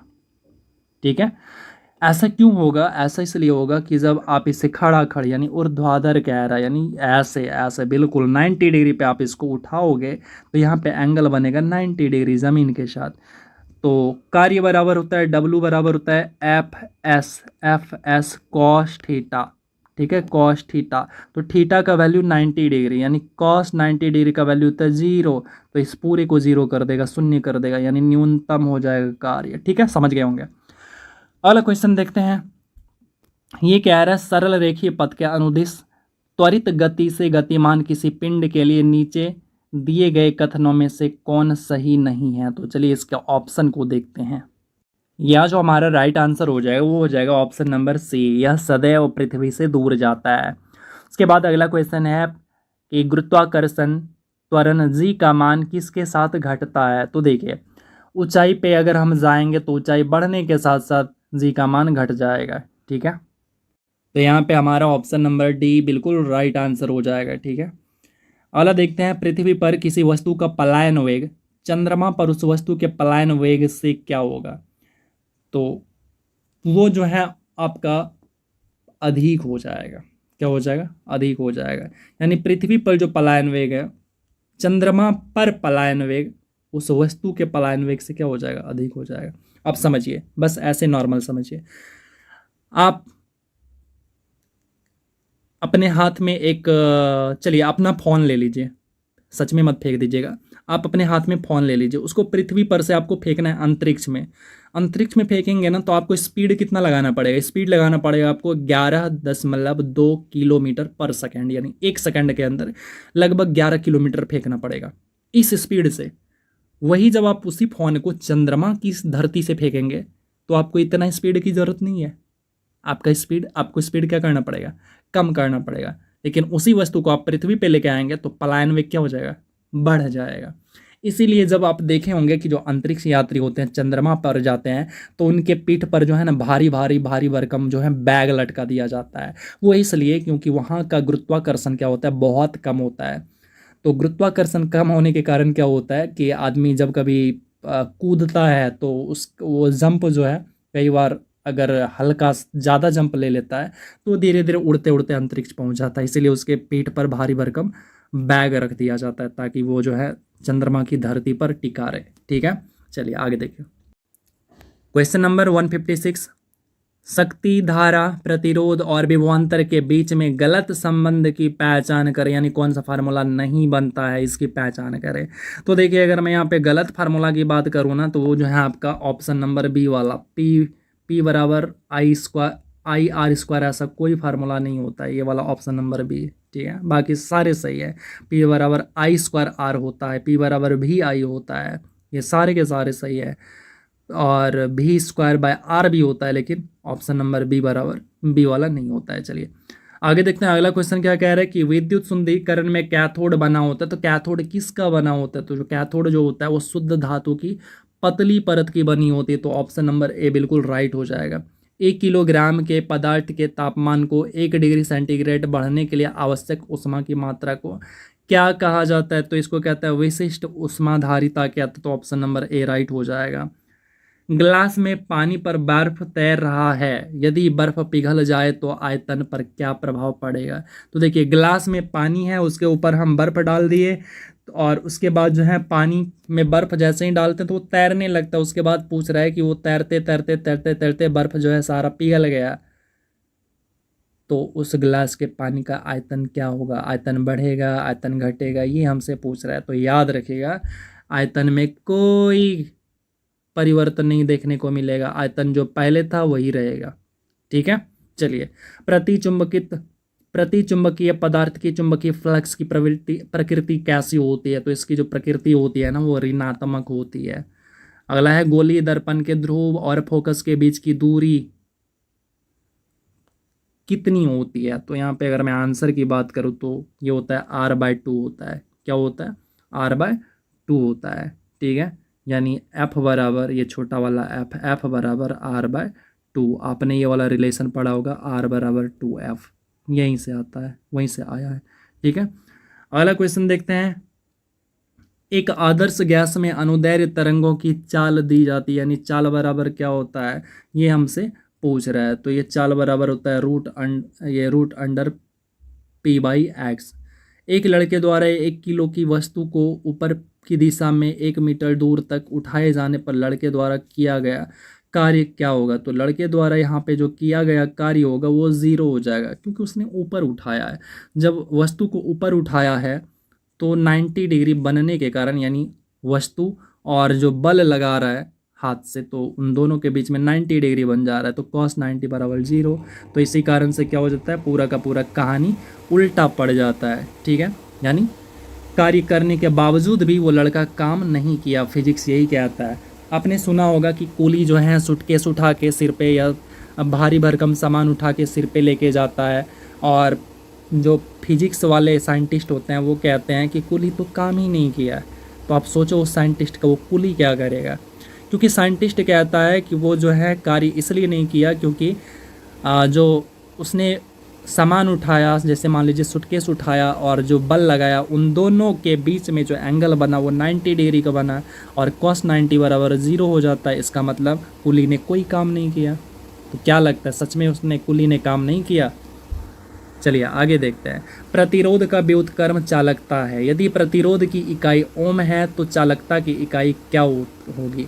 तो चालकता की जो इकाई हो जाएगी वो ओम पर ओम हो जाएगी। ठीक है, यानी 1/ओम, 1/ओम। इसी को क्या कहते हैं, इसी को ऐसे -1 लिख दीजिए, तो इसको कहते हैं पर ओम। ठीक है, यहाँ पे वही चीज़ लिखा हुआ है। चलिए अगला देखते हैं। मानव के लिए श्रव्य आवृत्ति परास कितना होता है? यानी वैसा आवृत्ति जिसको मानव सुन सकता है, वो रेंज बताना है। ऑप्शन देखते हैं। तो मानव जिस आवृत्ति को सुन पाता है उसका रेंज जो होता है वो होता है आपका 20 से लेकर 20,000 हर्ट्ज, यानी ऑप्शन नंबर डी। आपको पता होगा कि ये जो वातावरण है, इस वातावरण में बहुत सारे साउंड, बहुत सारे फ्रीक्वेंसी जो हैं ट्रैवल कर रहे हैं, लेकिन आप उस फ्रीक्वेंसी को नहीं सुन पाते हैं। जैसे आप मानो आप जो है रेडियो बजाते हो, ठीक है, तो रेडियो क्या करता है, सिग्नल को कैच करता है और उसके बाद क्या होता है कि उस सिग्नल को कन्वर्ट करके देता है 20 से 20,000 हर्ट्ज में, जिसको कि आप सुन पाते हो। तब फिर जैसे ही कन्वर्ट करके देता है तो पता चलता है रेडियो पे जो है गाना बज रहा है, मेरे नैना सावन भादो फिर भी मेरा मन प्यासा। तो सोचिए ये जो साउंड था, ये जो गाना था, इसका सिग्नल पहले से अवेलेबल था, क्या आप उसको सुन पा रहे थे? नहीं सुन पा रहे थे। तो हम जो कुछ भी सुन पाते हैं वो इसी के बीच का रेंज का होगा, तभी हम सुन पाते हैं। अदरवाइज ना तो इससे ज़्यादा के रेंज के फ्रीक्वेंसी को सुन पाएंगे, ना तो इससे कम के सुन पाएंगे। ठीक है, चलिए आगे। जब वेग समय का ग्राफ एक सीधी रेखा समय अक्षांश के समानांतर हो तो क्या होता है? तो उस केस में जो है आपका त्वरण शून्य होता है। विद्युत धारा का मात्रक क्या होता है? तो विद्युत धारा का मात्रक जो होता है वो आपका एम्पियर होता है। तो ऑप्शन नंबर बी राइट हो जाएगा। अगला क्वेश्चन है, एक वस्तु सीधी रेखा में 40 मीटर पर सेकेंड के वेग से चलते हुए त्वरण 4 मीटर प्रति सेकेंड स्क्वायर से बढ़ता है, तो उस वस्तु की 10 सेकेंड के बाद गति क्या होगी? ठीक है, तो आपको 3 फार्मूला पता होगा, कौन कौन से। एक है आपका v बराबर u प्लस ए टी, ठीक है। दूसरा फार्मूला है आपका s is equals to U T plus half A T square. उसके बाद तीसरा फार्मूला है आपके पास v स्क्वायर बराबर u स्क्वायर प्लस 2as। इन तीनों फार्मूला में से आप देखो किस पे सेट होगा, तो मैं आपको देखिए दिखा देता हूँ। ये जो है आपके पास क्या दे रखा है, आपके पास जो है वेग दे रखा है। ये आपको फाइनल वेग दे रखा है, यानी भी दे रखा है, u बराबर आपका 0 हो जाएगा। उसके बाद a दे रखा है आपके सामने में, ठीक है। फिर आपको t दे रखा है। तो अब आप देखो उस वस्तु की गति 10 सेकंड के बाद क्या होगी, तो आप जो है यहाँ पे वैल्यू निकालो, ठीक है। तो मैं डायरेक्ट यहाँ पे आंसर करता हूँ, क्योंकि मैं सॉल्व करते करते थक जाऊँगा, इसीलिए मैं आंसर डायरेक्ट कर रहा हूँ। तो 80 मीटर पर सेकंड स्क्वायर हो जाएगा, ठीक है। और एक चौथा भी फार्मूला था जिसमें कि आपको ये ढूंढना नहीं पड़ेगा, वो एस.के. झा सर के साइंस बुक में लिखा हुआ है, डायरेक्टली आप उस पर सोल्व कर लीजिएगा। ऊष्मागतिकी का प्रथम नियम जिस संरक्षण नियम के ऊपर आधारित है वह कौन सा है, तो वो जो है आपका ऊर्जा का नियम है, ठीक है। अगला क्वेश्चन है, एक लंबी और सीधी सोलेनॉइड जिसमें कि विद्युत प्रवाह हो रहा हो, तो सोलेनॉइड के भीतर चुंबकीय क्षेत्र क्या होगा, तो सोलेनॉइड के भीतर विद्युत चुंबकीय क्षेत्र 0 हो जाएगा। तो चलिए आगे चलते हैं। अगला क्वेश्चन है, एक सौर सेल हीटर से गर्म जल कब प्राप्त नहीं किया जा सकता है, तो ये जो है आपका बादल वाले दिन में गर्म जल प्राप्त नहीं होगा। ऐसा क्यों होगा, क्योंकि जब सौर सेल से वो चल रहा है, यानी जो हीटर है वो सौर सेल से चल रहा है, यानी सोलर प्लांट से चल रहा है। तो जब बादल रहेगा यानी सूर्य नहीं निकलेगा, तो फिर सौर सेल में इलेक्ट्रिसिटी आएगी ही नहीं, तो पानी गर्म होगा ही नहीं। वास्तविक वस्तु का वास्तविक प्रतिबिंब निम्नलिखित में से कौन बना सकता है, तो ये जो प्रतिबिंब है ये अवतल दर्पण बना सकता है, ठीक है। इनमें से सही कथन को चुने, तो सही कथन की अगर मैं बात करूं तो यहाँ पे जो है द्रव्यमान हमेशा स्थिर रहता है जबकि भार बदलते रहता है, तो यही वाला कथन सही है, ऑप्शन ए वाला सही है। एक श्रृंखला परिमेय में 3 प्रतिरोधक 140 ओम, 250 ओम और 220 ओम के हैं, तो कुल रेजिस्टेंस क्या होगा, तो कुल रेजिस्टेंस जो होगा वो आपका हो जाएगा 610 ओम का। स्वतंत्र रूप से लटका हुआ छड़ किस दिशा को दिखाता है, तो ये जो है उत्तर और दक्षिण की दिशा को दिखाता है। तो आंसर की बात करें तो ये हो गया उत्तर, भौगोलिक उत्तर और भौगोलिक दक्षिण हो गया, ठीक है। अगला क्वेश्चन को देखते हैं, भौतिक अवस्था में परिवर्तन लाया जा सकता है, तो भौतिक अवस्था में परिवर्तन जो है जब तंत्र को ऊर्जा दी जाती है या ली जाती है तो फिर जो है परिवर्तन लाया जा सकता है। जैसे मान लीजिए ये रहा एक बॉक्स रखा हुआ है, ये बॉक्स अब में हमें कुछ चेंजिंग लाना है, तो कैसे ला सकते हैं, इधर से आप आइए और एक ढेला मार दीजिए। तो देखिए बॉक्स में जैसे आप देखो यहाँ पे एक डॉगी बैठा हुआ है, ये है डॉगी। बच्चे का नेचर क्या होता है, गांव वाले बच्चे की बात कर रहा हूँ, शहर वाले तो डॉग से डरते हैं। तो बच्चे का नेचर क्या होता है, इधर से आया डॉगी को जैसे देखा, ये क्या करेगा, ये जो है ढेला उठाया और उसके बाद डॉगी के ऊपर फेंक दिया, तो डॉगी तुरंत मोशन में आ गया, यानी डॉगी के ऊपर फोर्स किया बच्चे ने। या फिर मतलब ऐसे समझ लीजिए कि ये अगर डॉगी है जब तक इसको मारेगा नहीं तब तक ये भागेगा नहीं, या फिर कोई ऑब्जेक्ट रखा हुआ है, ये ऑब्जेक्ट रखा हुआ है, जब तक इसको हिलाएगा नहीं, आके फोर्स नहीं करेगा या इससे कोई काम नहीं लेगा, इस ऑब्जेक्ट से कोई काम लेगा नहीं, तब तक ये हिलेगा नहीं, ठीक है। तो यहाँ पे ऑप्शन नंबर सी हमारा राइट हो गया। अगला क्वेश्चन देखते हैं, भारत में एसी का मान कितना होता है, तो भारत में जो एसी का मान होता है वो आपका जो है 50 हर्ट्ज होता है। कितना होता है, 50 हर्ट्ज होता है, यानी 50 हर्ट्ज होता है। जबकि यही चीज़ें जो है अमेरिका के अंदर जो है वो 60 हर्ट्ज होता है। कितना होता है अमेरिका के अंदर, 60 हर्ट्ज होता है। ये क्वेश्चन जो है ना हमें पूछा गया था 2 जगह, एक तो हमें रेलवे में पूछा गया था, दूसरा जो है हमें ITI के एग्ज़ाम में पूछा गया था, ठीक है। फर्स्ट ईयर के अंदर ITI एग्ज़ाम में पूछा गया था। किसी वस्तु के ऊंचाई से गिरने पर इसकी स्थितिज ऊर्जा का और गतिज ऊर्जा में क्या होता है, तो उस केस में क्या होता है कि इन दोनों के बीच में जो है इसकी स्थितिज ऊर्जा कम हो जाती है जबकि गतिज ऊर्जा बढ़ जाती है। चलिए मैं ये भी समझा सकता हूँ मगर टाइम का अभाव है इसी कारण मैं समझा नहीं रहा हूँ। यूरोप के किस प्रथम वैज्ञानिक ने खोज की कि पृथ्वी सूर्य का चक्कर लगाती है? तो सर्वप्रथम ये बातें किसने बताई थी? तो सर्वप्रथम ये बातें जो है कॉपरनिकस ने बताई थी। यदि किसी वस्तु का वेग दोगुना कर दिया जाए तो उसकी गतिज ऊर्जा क्या होगी? तो उसकी गतिज ऊर्जा जो है ये 4 गुना हो जाएगी। तो ऑप्शन नंबर बी राइट हो जाएगा। ठीक है, अगला क्वेश्चन है कि निम्नलिखित में से कौन ऊष्मा का सुचालक है लेकिन विद्युत का कुचालक है? तो ये जो है आपका अभ्रक, जिसको माइका बोलते हैं, MICA, माइका बोलते हैं। ठीक है, अगला क्वेश्चन देखते हैं। वह गुण जिस कारण कोई पदार्थ वायुमंडल की नमी को सोख लेता है तो उसको क्या कहते हैं? उसको जो है प्रस्वेदन कहते हैं। तो ऑप्शन नंबर बी हो जाएगा। शक्ति का गुणांक क्या होता है? तो शक्ति का जो गुणांक होता है वो 0 से लेकर 1 के बीच में होता है शक्ति का गुणांक। वर्षा, बर्फ और ओला के रूप में पानी गिरने की प्रक्रिया क्या कहलाती है? तो ये जो प्रक्रिया कहलाती है संघनन कहलाती है। ठीक है, अगला क्वेश्चन है स्थिर ताप पर गैस के निश्चित द्रव्यमान का आयतन कम करने पर दाब क्या होता है? तो इसका जो दाब होता है ना वो क्या हो जाता है? बढ़ जाता है। मानव आंख के दृष्टि पटल पर बनने वाला प्रतिबिंब कैसा होता है? तो जो प्रतिबिंब बनता है वो कैसा बनता है? वास्तविक बनता है और उल्टा बनता है। जैसे मानो कि आप जो है प्रियंका को देख लिए तो पता क्या चलेगा? तो वो तो दिखेगी तो प्रियंका ही आपको, रियल यानी आपने देखा प्रियंका को तो दिखेगी प्रियंका ही, नो डाउट, लेकिन उल्टा दिखेगी। मतलब प्रियंका का सिर आपको नीचे दिखेगा और पैर आपको ऊपर दिखेगा। सर ऐसा थोड़ी ना दिखता है। हाँ, ऐसा दिखता नहीं है। जो प्रतिबिंब उसका बन रहा है ना वो ऐसा ही बनता है। ठीक है, चलिए इसके बाद है एक गैल्वेनोमीटर का उपयोग क्या होता है? तो गैल्वेनोमीटर का जो उपयोग होता है ये आपका विद्युत प्रवाह की दिशा को पता करने के लिए। ठीक है, अगला क्वेश्चन देखते हैं। दो आवेश के बीच का कुल बल 200 न्यूटन है।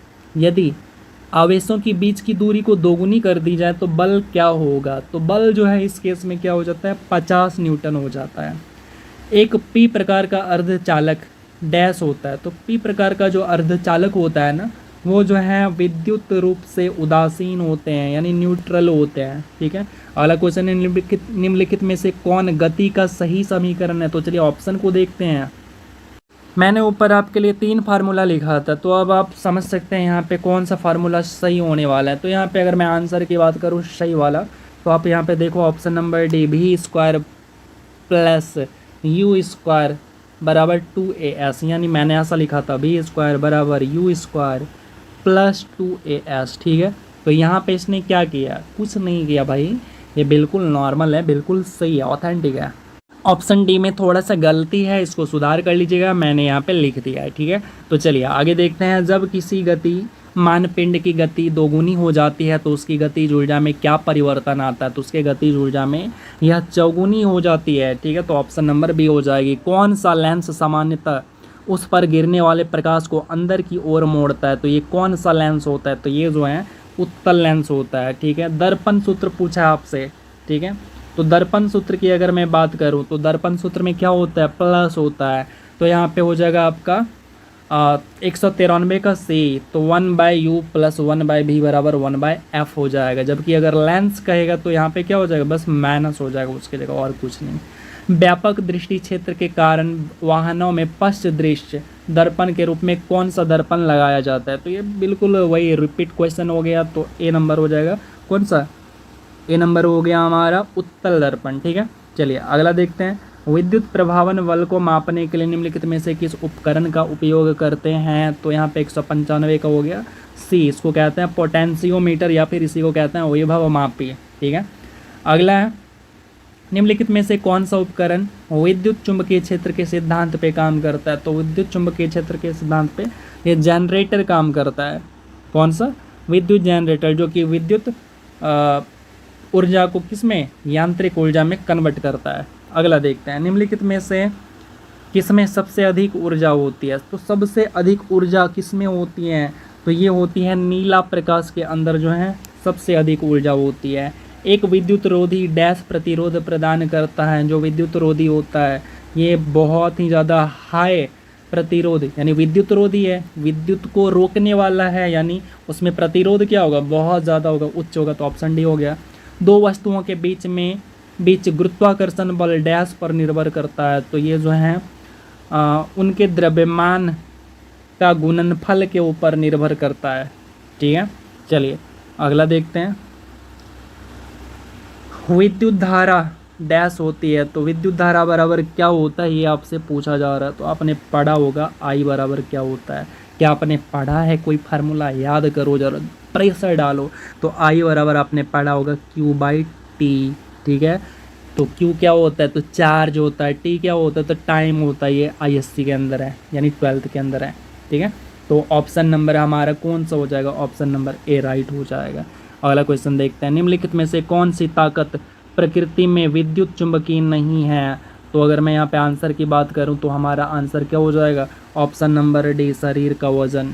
इसके बाद है आकाश का नीला रंग और सूर्योदय या सूर्यास्त के समय सूर्य का लाल रंग दिखाई देने का क्या कारण होता है? तो ये जो कारण होता है ये होता है प्रकीर्णन। अगला क्वेश्चन, जब हम एक प्रकाश बल्ब स्विच ऑन करते हैं तो क्या होगा? तो उस केस में होना क्या है भाई? ऑप्शन देख लेते हैं। तो जैसे ही स्विच ऑन करते हैं तो होता क्या है, इसके अंदर का जो फिलामेंट होता है वो गर्म हो जाता है, और फिलामेंट गर्म होते होते क्या हो जाता है? बल्ब ग्लो करने लगता है, यानी जल जाता है। तो ऑप्शन नंबर सी राइट हो जाएगा। बैगनी रंग के प्रकाश की तरंग दैर्घ्य कितना होता है? तो बैगनी रंग के जो बैगनी रंग का जो प्रकाश होता है उसका जो तरंग दैर्घ्य होता है वो होता है आपका 455 से लेकर 390 नैनोमीटर तक। ठीक है, अगला क्वेश्चन देखते हैं। एक अवतल दर्पण के वक्रता केंद्र में एक वस्तु रखी जाती है तो उसका प्रतिबिंब कैसा बनेगा? तो उसका प्रतिबिंब जो है वास्तविक बनेगा और समान आकार का बनेगा। तार का प्रतिरोध डैश के व्युत्क्रम अनुपात में होता है, तो ये जो है यहाँ पे हमारा राइट आंसर हो जाएगा अनुप्रस्थ काट के क्षेत्रफल। ये दोबारा रिपीट हो गया है। विद्युत ऊर्जा की वाणिज्यिक यानी कॉमर्शियल यूनिट क्या होती है? तो कॉमर्शियल यूनिट जो होती है वो होती है हमारा किलोवाट आवर, जो कि घरों में आपने देखा होगा मीटर में यूज किया जाता है, किलोवाट आवर में। और इसके अलावा फैक्ट्री वगैरह में यूज़ किए जाते हैं। ठीक है, आगे देखते हैं। फैक्ट्री इंडस्ट्री वगैरह में एक चालक की प्रतिरोधकता किस बात पर निर्भर करती है? तो ये पदार्थ के ऊपर निर्भर करती है। जब श्वेत प्रकाश को प्रिज्म से गुजारा जाता है तो सबसे कम मुड़ने वाला रंग कौन सा होता है? तो सबसे कम मुड़ने वाला जो रंग होता है वो होता है आपका लाल, और सबसे अधिक मुड़ने वाला कौन सा होता है? तो वो होता है आपका बैगनी। ओके, आगे देखते हैं। जब किसी पिंड को पृथ्वी पर ध्रुव से भूमध्य रेखा पर ले जाया जाता है तो उसका वजन क्या होता है? तो उसका जो वजन होता है वो घट जाता है। ठीक है, अगला क्वेश्चन है। निम्नलिखित में से कौन धारा के तापीय प्रभाव पर आधारित नहीं होता है? तो ये जो माइक्रोवेव होता है ना, ये तापीय प्रभाव पे आधारित नहीं होता है। विद्युत फ्लक्स डैश पर निर्भर करती है, तो विद्युत फ्लक्स किस पे निर्भर करती है? तो ये जो है आपका विद्युत क्षेत्र के ऊपर, क्षेत्रफल के ऊपर, सतह के ऊपर, इन सभी के ऊपर निर्भर करती है। तो ऑप्शन नंबर हमारा डी जो है यहाँ पे बिल्कुल राइट आंसर हो जाएगा। अगला क्वेश्चन देखते हैं। जब एक परिपथ में कई प्रतिरोध श्रृंखला में जुड़े होते हैं तो करंट का मान क्या होता है? तो करंट का जो मान होता है ना वो एक ही रहता है, यानी किसी भी प्रकार का कोई चेंजिंग नहीं आता है। निम्नलिखित में से कौन एक विद्युत चुंबकीय तरंग है? तो ये जो है आपका अवरक्त किरणें, ये विद्युत चुंबकीय तरंग होती हैं। निम्नलिखित में से कौन सा लोटनिक स्थैतिक सर्पी घर्षण का सही बढ़ता हुआ क्रम है? यानी इसको क्या करना है? अरेंज करना है, सजाना है। तो इसको अगर सजाइएगा तो ये सबसे पहले हो जाएगा लोटनिक, फिर हो जाएगा सर्पिक, फिर हो जाएगा स्थैतिक। ठीक है, ये आप इसको याद रख सकते हैं, लोसस, कैसे? लोसस। ठीक है, इस तरह से या कोई भी लॉजिक लगा के आप इसको याद रख सकते हैं। अगला क्वेश्चन देखते हैं। निम्नलिखित में से किस विद्युत चुंबकीय तरंग की तरंग दैर्घ्य सबसे अधिकतम है, यानी अधिक है? तो यहाँ पे अगर ऑप्शन के अकॉर्डिंग बात करें तो हमारा जो हो जाएगा ये सूक्ष्म तरंग हो जाएगा राइट आंसर। तो ऑप्शन नंबर सी बिल्कुल राइट है। दिष्ट धारा में क्या होता है ये बताना है। तो दिष्ट धारा के अंदर क्या होते हैं? परिमाण और दिशा समान होते हैं। तो ऑप्शन नंबर सी हो जाएगा। निम्नलिखित में से कौन अर्धचालक है? तो यहाँ पे मैं अगर अर्धचालक की बात करूँ तो ये हो जाएगा आपका option number B, germanium. Germanium हो गया, सिलिकॉन हो गए, ये सारे के सारे क्या होते हैं? अर्धचालक होते हैं। कार्बन भी आते हैं उसमें। ठीक है, आगे देखिए। रात के बज चुके हैं 2:30 और मैं इसके बावजूद भी आपके लिए शूट कर रहा हूँ, अपनी मेहनत को लगा रहा हूँ। और आपको अगर आ रही है नींद या फिर आप थक चुके हैं तो आप क्या करिए, पानी का बॉटल उठाइए और पानी थोड़ा पी लीजिए और उसके बाद फिर से लग जाइए, क्योंकि आपके पास कोई ऑप्शन ही नहीं है, सिवाय पढ़ने का कोई ऑप्शन नहीं है। इसीलिए आप अपने आप को जितना ज़्यादा टाइम देंगे पढ़ने में, आपका बेस उतना ही ज़्यादा मजबूत होगा। आप किसी भी कंपटीशन में उतना ही मजबूती से आगे बढ़ेंगे। इसलिए कभी भी ऐसा मत करना कि आप वीडियो को स्किप करते हुए देख रहे हैं, फ़ायदा नहीं होगा उससे। आप जो है थोड़ा बोर ही अगर फील कर रहे हैं तो पानी पीजिए, 5 मिनट घूम लीजिए, फिर से स्टार्ट हो जाइए। जब तक तोड़ेंगे नहीं तब तक छोड़ेंगे नहीं। कसम खा लीजिए, ख़त्म करना है, रिवीजन करना है, 5 बार करना है, 10 बार करना है, लेकिन करना है इसको। जब तक तोड़ेंगे नहीं तब तक छोड़ेंगे नहीं। चलिए आगे देखते हैं। क्वेश्चन नंबर 219, विद्युत आवेशों के बीच के बल को संचालित करने वाला नियम क्या कहलाता है? तो ये जो नियम है ये कहलाता है कूलम का नियम। लेंज का नियम किसके संरक्षण के नियम का एक परिणाम है? तो ये जो है आपका ऊर्जा का परिणाम होता है, ऊर्जा के नियम का एक परिणाम होता है। वह उपकरण जिसे डैश कहते हैं वह एक परिपथ में विभवांतर को मापता है। तो विभवांतर को मापने वाला कौन होता है? तो ये जो होता है इसको कहते हैं वोल्ट मीटर। ठीक है।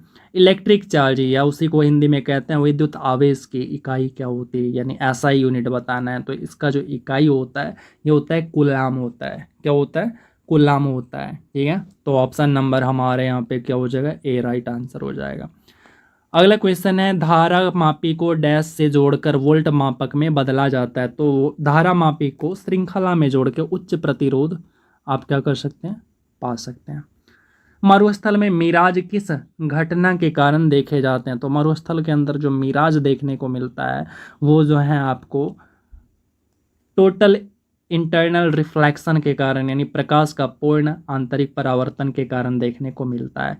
फ्लेमिंग के दाएं हाथ का नियम में तर्जनी क्या दिखाती है? तो तर्जनी जो है ये आपका चुंबकीय क्षेत्र की दिशा को दिखाती है। निम्नलिखित में से कौन सा प्रकाश के प्रकीर्णन का परिणाम नहीं है? तो यहाँ पे अगर मैं आंसर की बात करूँ तो ऑप्शन नंबर ए, ये तारों का टिमटिमाना, ठीक है, प्रकाश का प्रकीर्णन के कारण नहीं होता है। ठीक है। आगे देखते हैं। अगला क्वेश्चन क्या है? तो तापमान का एसआई मात्रक बताना है। तो बहुत ही सिंपल क्वेश्चन हो गया। तो बाकी ऑप्शन को देख लेते हैं। बाकी ऑप्शन देखने का भी आपको कोई ज़रूरत है नहीं। यहाँ पे हमारा ऑप्शन नंबर सी बिल्कुल राइट हो जाएगा। आप ये वाला जो यूनिट है इसको बहुत कॉमनली सुना होगा, डिग्री सेल्सियस, बट ये हमारा ऐसा यूनिट नहीं है, इसको भी ध्यान रखिएगा। उसके बाद है प्रकाश का जो बल्ब होता है, यानी प्रकाश बल्ब का जो तंतु होता है वो किसका बना होता है? तो ये होता है किसका? तो टंगस्टन का बना होता है। रिपीट क्वेश्चन है। अगला देखते हैं, हेनरी बैकुरल ने निम्नलिखित में से किसकी खोज की थी? तो हेनरी बैकुरल ने जो है ये आपका रेडियोधर्मिता की खोज किया हुआ था। अगला क्वेश्चन देखते हैं, जहाज़ों का निर्माण और आवागमन किस पर आधारित होता है? तो ये जो है आपका आर्किमिडीज के सिद्धांत के ऊपर जो है बेस्ड होता है। ठीक है। अगला क्वेश्चन देखते हैं, घन प्रति इकाई मात्रा के द्रव्यमान को क्या कहा जाता है? तो घन प्रति इकाई द्रव्यमान के मात्रा को क्या कहते हैं? तो इसको कहते हैं घनत्व कहते हैं। ठीक है। क्या कहते हैं? घनत्व कहते हैं। निम्न में से क्या विद्युत धारा के ताप प्रभाव पर आधारित होता है? तो यहाँ पे अगर आंसर की बात करें तो आंसर नंबर हो जाएगा हमारा विद्युत धारा, यानी विद्युत हीटर। ये जो विद्युत हीटर होते हैं ना, ये करंट के तापीय प्रभाव पे डिपेंड होता है। किस पे? तापीय प्रभाव पे। ये विद्युत हीटर हो गया, इसके अलावा जो है आपका आयरन जिसको कहते हैं वो आयरन हो गया, ये सारे के सारे गीज़र हो गया, ये सारे के सारे विद्युत के जो है तापीय प्रभाव पे आधारित होता है। जबकि एक चुंबकीय प्रभाव भी होता है उस पे, जैसे मैं बात करूं, इलेक्ट्रिक बेल का नाम आपने सुना होगा, जो दरवाजे पे लगा होता है, वो इलेक्ट्रिक बेल जो है आपका किस पे आधारित होता है? तो वो चुंबकीय प्रभाव पे आधारित होता है। ठीक है। आगे देखते हैं 233, निम्नलिखित में से किसकी तरंगदैर्घ्य सबसे कम होती है? तो इनमें से सबसे कम होती है गामा किरणों की तरंगदैर्घ्य सबसे कम होती है। परिपथ में श्रृंखला में प्रतिरोधक जुड़े हों तो परिपथ के माध्यम से धारा का मान क्या होता है? तो धारा का जो मान होता है ना भैया, वो नहीं बदलता है, बिल्कुल समान रहता है। न्यूटन के गति के दूसरे नियम के अनुसार, यानी दूसरा नियम के अनुसार हमें क्या मिलता है? बड़ा सा लड्डू मिलता है। यानी ये हो गया option number B, F is equals to M A. ठीक है, ये हो गया ऑप्शन नंबर बी, राइट हो गया। अगला क्वेश्चन देखते हैं। अगला क्वेश्चन क्या कह रहा है, ये कह रहा है हमसे किसी अन्य कमरे में बात कर रहे लोगों की बातें हमें ध्वनि तरंगों के डैश के कारण सुनाई देती है। आपने सुना होगा कि दीवारों के भी कान होते हैं, मत बोलो यहाँ, ये सारे के सारे बातें हैं, ये किसके कारण होती हैं? तो ये जो है आपका विवर्तन के कारण, इंग्लिश में इसको क्या कहते हैं, डिफ्रैक्शन कहते हैं। तो विवर्तन के कारण ऐसा हमें सुनाई देती है। दीवारों के कान होते हैं इसलिए कहा जाता है क्योंकि ध्वनि जो है ठोस में सबसे अधिक ट्रैवल करती है, तो इस कारण से ऐसा कहा जाता है। ठोस यानी दीवार हो गया ठोस, और दीवार में क्या होते हैं, ध्वनि ट्रैवल करती है। ठीक है, चलिए, इसी कारण हमें आवाज़ कभी कभी आ भी जाते हैं। निम्नलिखित में से किस माध्यम से ध्वनि यात्रा नहीं कर सकती है? तो किस माध्यम से? तो निर्वात के माध्यम से यात्रा नहीं कर सकती है ध्वनि। ठीक है, तो ऑप्शन नंबर ए यहाँ पे राइट आंसर हो जाएगा। अगला क्वेश्चन, मेटल डिटेक्टर जिनके माध्यम से लोग हवाई अड्डों से गुजरते हैं, किसके द्वारा संचालित किए जाते हैं? तो मेटल डिटेक्टर जो होते हैं ना, ये जो है आपका फैराडे के नियम को फॉलो करता है। किसको फॉलो करता है? फैराडे के नियम को फॉलो करता है। तो ऑप्शन नंबर बी हमारे यहाँ पे राइट हो जाएगा। ठीक है, चलिए अगला क्वेश्चन, चुंबकीय फ्लक्स की एसआई मात्रक क्या होता है? तो चुंबकीय फ्लक्स का एसआई मात्रक होता है बेवर। क्या होता है? चुंबकीय फ्लक्स का एसआई मात्रक होता है बेवर। तो ऑप्शन नंबर डी। सामान्य वार्तालाप का शोर क्या होता है? तो सामान्य वार्तालाप जो हम लोग करते हैं, यानी आपस में जो बातचीत करते हैं नॉर्मली, तो उसका जो शोर होता है, यानी उसका जो शोरगुल होता है, वो कितना डेसिबल होता है, यही हमसे पूछ रहा है। तो वो जो होता है ना, ये आपका 70 डेसिबल के आसपास होता है। ठीक है, उसके बाद है पीली सड़क रोशनी में इस्तेमाल होता है। अच्छा, पीली सड़क ऐसा कुछ नहीं होता है। तो देखिए क्वेश्चन समझाता हूँ। सड़क पे जो पीली लाइट की जो रोशनी लगी होती है, उसमें क्या यूज होता है, ये आपसे पूछ रहा है। तो यहाँ पे उसमें सोडियम यूज होता है, तो उसको सोडियम लैंप भी बोलते हैं। ठीक है, तो ऑप्शन नंबर डी। निम्नलिखित में से कौन तरंग दैर्घ्य के लिए ग्रीक अक्षर है? तो तरंग दैर्घ्य के लिए यानी यूज करने, तरंग दैर्घ्य को किससे डिनोट करते हैं, आपसे ये पूछ रहा है। तो तरंग दैर्घ्य को जो है लैम्डा से ये डिनोट करते हैं। वो ऐसा बना होता है, ऐसा बना होता है, ये रहा लैम्डा। ठीक है, लैम्डा हो गया। अब किसी किसी को ये बिच्छू भी नज़र आएगा, तो भैया ये बिच्छू नहीं है। ओम मीटर किसकी इकाई होती है? तो ओम मीटर जो इकाई होती है वो होती है प्रतिरोधकता की। तो ऑप्शन नंबर ए राइट हो जाएगा। रेगिस्तान में यात्रियों को अक्सर पानी फैले होने पर दृष्टि भ्रम होता है, जहां वास्तव में कुछ नहीं होता, इसे क्या कहा जाता है? आपने देखा होगा सड़क पे जब जाएंगे ना आप गर्मी के दिनों में, तो थोड़ी दूर में आपको दिखाई देगा कि सड़क पे ना पानी फैला हुआ है, और मन में लगता है बताओ यार कितना निर्दयी लोग हैं, सड़क पे पानी फैला के रखा है। तो रियली में ऐसा होता नहीं है। जब हम वहाँ पे पास पहुँचते हैं तो वहाँ पे पानी नहीं होता है। तो ये जो है किस कारण से होता है? तो मृग मरीचिका के कारण होता है। ठीक है, अगला देखते हैं, पृथ्वी से सूर्य तक की दूरी लगभग लंबाई का मात्रक क्या होता है, यानी उस दूरी का मात्रक क्या होता है, हमसे ये पूछा है। तो जो मात्रक होता है वो होता है हमारा खगोलीय इकाई। ठीक है, एस्ट्रोनॉमिकल यूनिट बोलते हैं। निम्न में से किस रंगीन प्रकाश की आवृत्ति सबसे कम होती है? तो किसका आवृत्ति सबसे कम होती है, यानी जिसका फ्रीक्वेंसी कम, जिसका गति कम होगा उसी का। तो यहाँ पे अगर मैं आंसर की बात करूँ तो ये हो जाएगा आपका कौन सा? तो यहाँ पे हो जाएगा ऑप्शन नंबर सी हो जाएगा। इसका आवृत्ति, प्रकाश की आवृत्ति, रंगीन प्रकाश की आवृत्ति सबसे कम होती है। ठीक है, आगे देखते हैं, निम्नलिखित में से कौन सा नवीकरणीय ऊर्जा का एक रूप है? तो यहाँ पे राइट आंसर हो जाएगा ऑप्शन नंबर सी हमारा हो जाएगा राइट आंसर। एक मिनट माफ करिएगा, ऑप्शन नंबर सी नहीं होगा, ऑप्शन नंबर ए हो जाएगा। सौर ऊर्जा नवीकरणीय ऊर्जा का एक रूप है।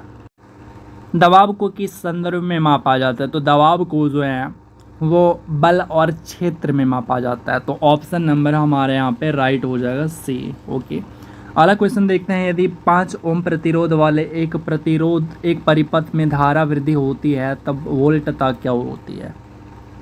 तो उस केस में अगर वोल्टेज को देखा जाए तो वो क्या हो जाता है, ऑप्शन देख लेते हैं।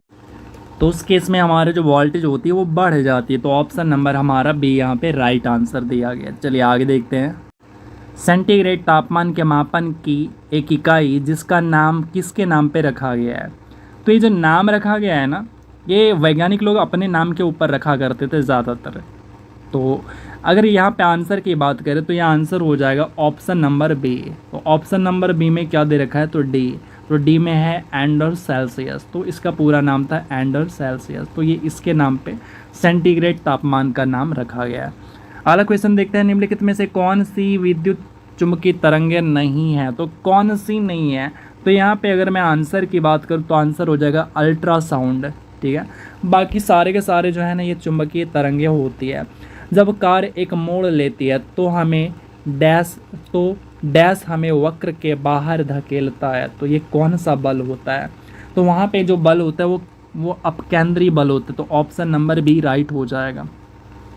निम्नलिखित में से कौन सा सिद्धांत सौर ऊर्जा प्रणालियों से संबंधित है। तो यहाँ पे अगर मैं आंसर की बात करूँ तो ये है आपका फोटोवोल्टिक इफेक्ट। तो ऑप्शन नंबर ए हो जाएगा राइट आंसर। लंबाई के एसआई मात्रक हमसे पूछ रहा है, तो लंबाई का एसआई मात्रक कौन सा बड़ा चीज़ पूछ दिया इसने, तो ये तो आपको भी पता है, एक बच्चे को भी पता है। माइक्रोफोन डैश रूपांतरित करता है, तो माइक्रोफोन ये बहुत ऐसा लगता है ये कितना बड़ा चीज़ पूछ दिया, लेकिन आपको अगर मैं बताऊंगा ये चीज़ क्या है तो आप सोचेंगे अरे यही है क्या। तो देखो आपने माइक का नाम सुना है, MIC माइक, जिसको आप अपने हाथ में लेके हलो हलो करते रहते हो, तो यही वो माइक है, वही माइक्रोफोन है। तो अब ये माइक क्या करता है आपको बताना है, ये पूछ रहा है आपसे। तो ये जो माइक होता है ना, ये ध्वनि ऊर्जा को, यानी हलो हलो हलो हलो बोलते हो ना, ध्वनि ऊर्जा को विद्युत ऊर्जा में कन्वर्ट करता है, ठीक है। तो ऑप्शन नंबर डी हमारे यहाँ पे राइट हो जाएगा। जनरेटर क्या करता है, जो जनरेटर होता है ये क्या करता है, ये यांत्रिक ऊर्जा को विद्युत ऊर्जा में कन्वर्ट करता है। तो ऑप्शन नंबर ए राइट हो जाएगा। निम्नलिखित में से कौन सा वस्तु से बड़ा आभासी प्रतिबिंब निर्मित कर सकता है। तो यहाँ पे अगर मैं आंसर की बात करूँ तो ये हो जाएगा आपका अवतल दर्पण, ठीक है, ऑप्शन नंबर ए। इसके बाद है वोल्टेज को स्थिर रखते हुए यदि अधिक लैंप को एक श्रृंखला परिपथ में जोड़ा जाए तो परिपथ में धारा क्या हो जाएगा। तो परिपथ के अंदर जो धारा होगा ना वो घट जाएगा, ठीक है। आगे देखते हैं, ठोस से गैस माध्यम में जाते समय ध्वनि की चाल क्या होगी। तो देखिए आपको मैंने बताया था कि ध्वनि की चाल सबसे अधिक किस में होती है, ठोस में होती है। तो गैस में जाएंगे तो गति क्या हो जाएगी, कम हो जाएगी। तो 259 की अगर मैं आंसर की बात करूं तो ऑप्शन नंबर डी हो जाएगा। बर्फ़ को पिघलाने के लिए निम्नलिखित में से किसका प्रयोग किया जाता है। तो बर्फ़ को पिघलाने के लिए जो है उसके अंदर हाइड्रोजन का प्रयोग किया जाता है। तो ऑप्शन नंबर बी राइट हो जाएगा। ऑप्शन नंबर बी में माफ़ करेगा, नमक का प्रयोग करते हैं, ठीक है। किसका, नमक का प्रयोग करते हैं। तो ऑप्शन बी में क्या दे रखा है, ए। तो ए में नमक है, तो नमक आपका राइट आंसर हो जाएगा। याद होगा अशुद्धि मिलाया जाता है, तो अशुद्धि मिलाने पे क्या हो जाएगा, वो पिघलने लगता है, ठीक है। आगे देखिए, ध्वनि की माप के लिए किस मात्रक का उपयोग करते हैं। तो ध्वनि की माप के लिए डेसिबल का यूज करते हैं। किसका, डेसिबल का। तो ऑप्शन नंबर ए यहाँ पे राइट हो जाएगा, ठीक है। अगला क्वेश्चन देखते हैं। अगला क्वेश्चन क्या कह रहा है, पानी में मोड़ा हुआ एक चम्मच निम्नलिखित में से किसका उदाहरण है। ये जो उदाहरण है अपवर्तन का उदाहरण है। अपवर्तन के कारण वो चम्मच टेढ़ा दिखाई देता है, सिक्का जो है पानी के अंदर उठा हुआ नजर आता है। निकट दृष्टि दोष वाले व्यक्ति को दृष्टि ठीक करने के लिए किस प्रकार की लेंस की आवश्यकता होती है। तो उसको किस प्रकार का लेंस की आवश्यकता है, तो उसको जो है अपसारी लेंस की आवश्यकता है। तो ऑप्शन नंबर सी हमारे यहाँ पे राइट आंसर हो जाएगा। अगला देखते हैं, प्रकाश उत्सर्जक डायोड जिसको LED कहते हैं, इलेक्ट्रॉनिक उपकरणों में प्रयोग किया जाता है, जैसे टेलीविज़न में यह डैश उत्सर्जित करती है। तो ये क्या उत्सर्जित करती है, तो रिमोट के अंदर लगाए हैं ना, तो अब आप बताइए उसमें क्या होता है। तो रिमोट के अंदर वो जो लगाया जाता है वो जो है इसके लिए दृश्य प्रकाश को दिखाई देता है, ठीक है। तो यहाँ पे डैश की जगह क्या आने वाला है, दृश्य प्रकाश आने वाला है। तो ऑप्शन नंबर डी हमारे यहाँ पे राइट आंसर हो जाएगा। अगला क्वेश्चन देखते हैं, ध्वनि की तीव्रता को मापने के लिए निम्नलिखित में से किस मात्रक का उपयोग किया जाता है। तो ध्वनि की तीव्रता को मापने के लिए जो है डेसिबल का यूज करते हैं। नेत्रिक लेंस की अत्यधिक वक्रता डैश की ओर ले जाती है।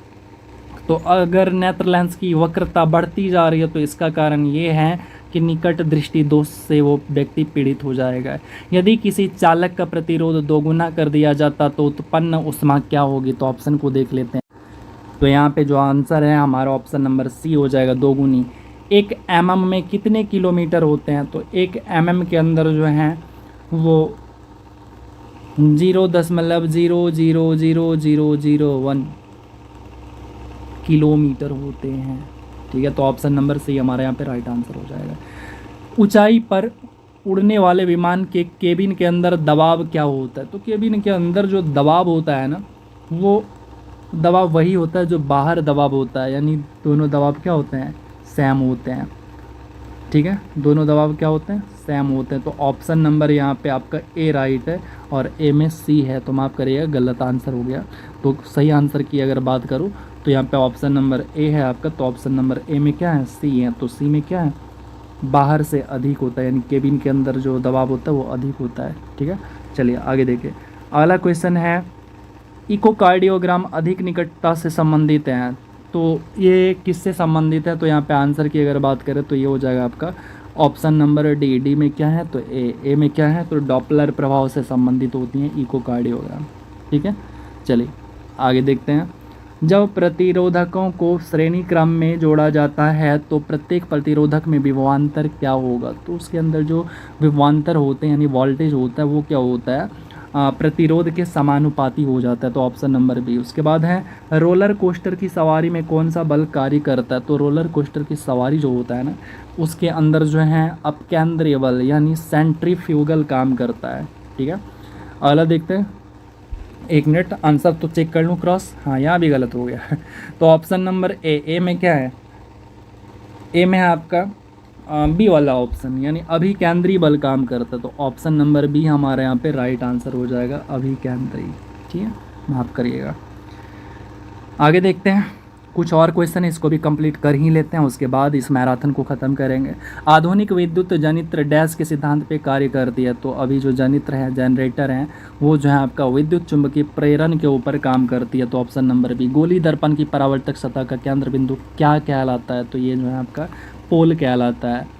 हवा की गति को मापने के लिए निम्नलिखित में से किस उपकरण का उपयोग किया जाता है? तो हवा की गति को मापने के लिए एनीमोमीटर का यूज करते हैं। तो देख लेते हैं ऑप्शन क्या है। तो यहाँ पे ऑप्शन नंबर आप देख सकते हैं, आपके सामने ऑप्शन नंबर सी है जो कि है एनीमोमीटर। ठीक है, तो ऑप्शन नंबर सी राइट हो जाएगा। सापेक्षता का सिद्धांत किसने दिया? ये एनटीपीसी में एग्जाम मेंस में मुझे आया हुआ था। तो सापेक्षता का सिद्धांत जो है अल्बर्ट आइंस्टाइन ने दिया। गति के 3 नियम किसके द्वारा दिए गए थे? तो गति के 3 नियम जो दिए गए थे वो न्यूटन चचा के द्वारा दिए गए थे। अगला देखते हैं, डैश समय ग्राफ की किसी वस्तु की चाल को दर्शाता है। तो कौन आएगा डैश की जगह? तो वहाँ पे जो है आपका आने वाला है दूरी। ठीक है, तो ऑप्शन नंबर बी राइट हो जाएगा। कूलम्ब प्रति सेकेंड को क्या बोलते हैं? तो कूलम्ब प्रति सेकेंड को क्या बोलते हैं? तो उसको जो है एम्पियर बोलते हैं। ठीक है, ऑप्शन नंबर ए राइट हो जाएगा। उसके बाद है, रेटिना पर बने प्रतिबिंब का प्रभाव लगभग कितने सेकंड तक बना रहता है? ये मैंने बताया था शुरू में। तो ये जो है आपका कितना बना रहता है? अच्छा, कितने सेकंड तक बना रहता है? तो ये जो है लगभग आपका 1/16 सेकंड तक बना रहता है। कहीं कहीं आपको 1/15 सेकंड भी आपको देखने को मिलेगा। इस चीज़ को भी आप ध्यान में रखिएगा। ठीक है, चलिए दोनों चीज़ आप ध्यान में रखिएगा। चलिए आगे देखते हैं। एक लेंस की प्रकाशीय शक्ति 2D है, तो D का अर्थ क्या होता है? तो D का अर्थ जो है ना, ये डायोप्टर होता है। तो ऑप्शन नंबर ए हमारे यहाँ पे राइट आंसर हो जाएगा। ठीक है, आगे देखते हैं। नियत चाल से गति करने वाली वस्तु का दूरी समय ग्राफ एक डैश होता है। तो दूरी समय ग्राफ जो होता है ना, वो एक सरल रेखा होता है। अगला क्वेश्चन, वायु में ध्वनि का वेग किस पर निर्भर नहीं करता है? तो ये जो है वायु के दबाव पे निर्भर नहीं करता है। वोल्ट मीटर उन बिंदुओं से कैसे जुड़ा है जिनके बीच विभवांतर को मापा जाना चाहिए? तो किस तरह से जोड़ा जाना चाहिए? तो उसको जो है समानांतर जोड़ा जाना चाहिए। ठीक है, अगला है कि वायुमंडलीय दबाव को मापने के लिए निम्नलिखित में से किस उपकरण का उपयोग किया जाता है? तो ये उपकरण होता है बैरोमीटर। तो ऑप्शन नंबर डी हमारा राइट आंसर हो जाएगा। ओडोमीटर के बारे में मैंने बता दिया था, थर्मामीटर से बुखार वगैरह मापते हैं। उसके बाद है, घरेलू विद्युत परिपथ में प्रयोग किए जाने वाले फ्यूज के मूल्यांकन के लिए डैश के आधार पर प्रदान की जाती है। तो ये जो प्रदान की जाती है रेटिंग कैसे? तो विद्युत धारा के आधार पे। ठीक है, आगे देखते हैं। किसी वस्तु की गति डैश है यदि उसका वेग स्थिर है। तो फिर क्या होगा? अगर किसी वस्तु की गति डैश होगी यदि उसका वेग स्थिर है। तो वेग अगर स्थिर है तो उस वस्तु का गति जो है वो ऑप्शन नंबर सी हो जाएगा वर्दी। ये समझ नहीं आया मुझे क्या दे रखा, खैर अब जो भी है हमें देखना पड़ेगा यहाँ पे। चलिए दिमाग में रखिए, बाकी आगे स्किप करते हैं इसको। वेग एक विशेष दिशा में डैश होता है, तो वेग जो है एक विशेष दिशा में क्या होता है, विशेष दिशा में इसका चाल होता है, तो 288 का सी हो जाएगा। ठीक है, वेग एक विशेष दिशा में होता है, ठीक है, जबकि चाल क्या होता है, बस दिशा में होता है। ओके,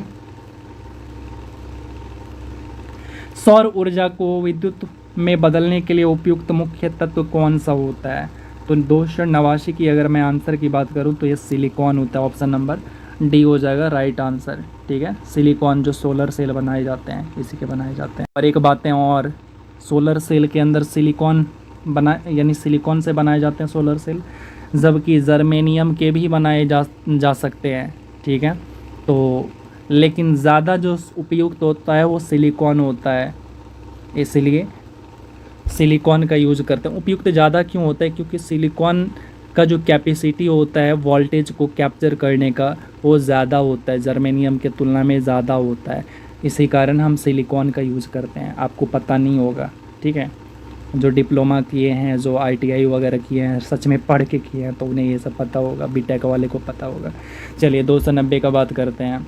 तो ये कह रहा है डैश एक बाह्य कारक है जो किसी पिंड की विराम अवस्था या एक समान गति को बदलने के लिए उस पर लागू होती है, तो ये हो जाएगा बल हमारा राइट आंसर। अगला देखते हैं, निम्नलिखित में से कौन सा कथन सही है, तो यहाँ पे अगर मैं सही कथन की बात करूँ तो हमारा जो कथन है वो ऑप्शन नंबर सी, यानी सिर्फ दो वाला ऑप्शन क्या है, बैकेलाइट विद्युत का कुचालक होता है, इसीलिए जो है क्या होता है बैकेलाइट का यूज करते हैं। कहाँ पे आपने देखा होगा कि जो पैन वगैरह होते हैं, फ्राइंग पैन होते हैं जिसको सस्पैन कह रहे हैं, तो या फिर रोटी बनाने वाला तावा होता है, उसका जो पकड़ने वाला होता है ना उसके ऊपर ना एक प्लास्टिक लगाया जाता है जो कि टेफलॉन का, वो बैकेलाइट का होता है। या फिर विद्युत में भी उपकरण में जहाँ पे हमें पकड़ना होता है तो विद्युत उपकरण में भी ये चीज़ लगाया जाता है, बैकेलाइट लगाया जाता है, तो इन कारणों से। चलिए आगे देखें,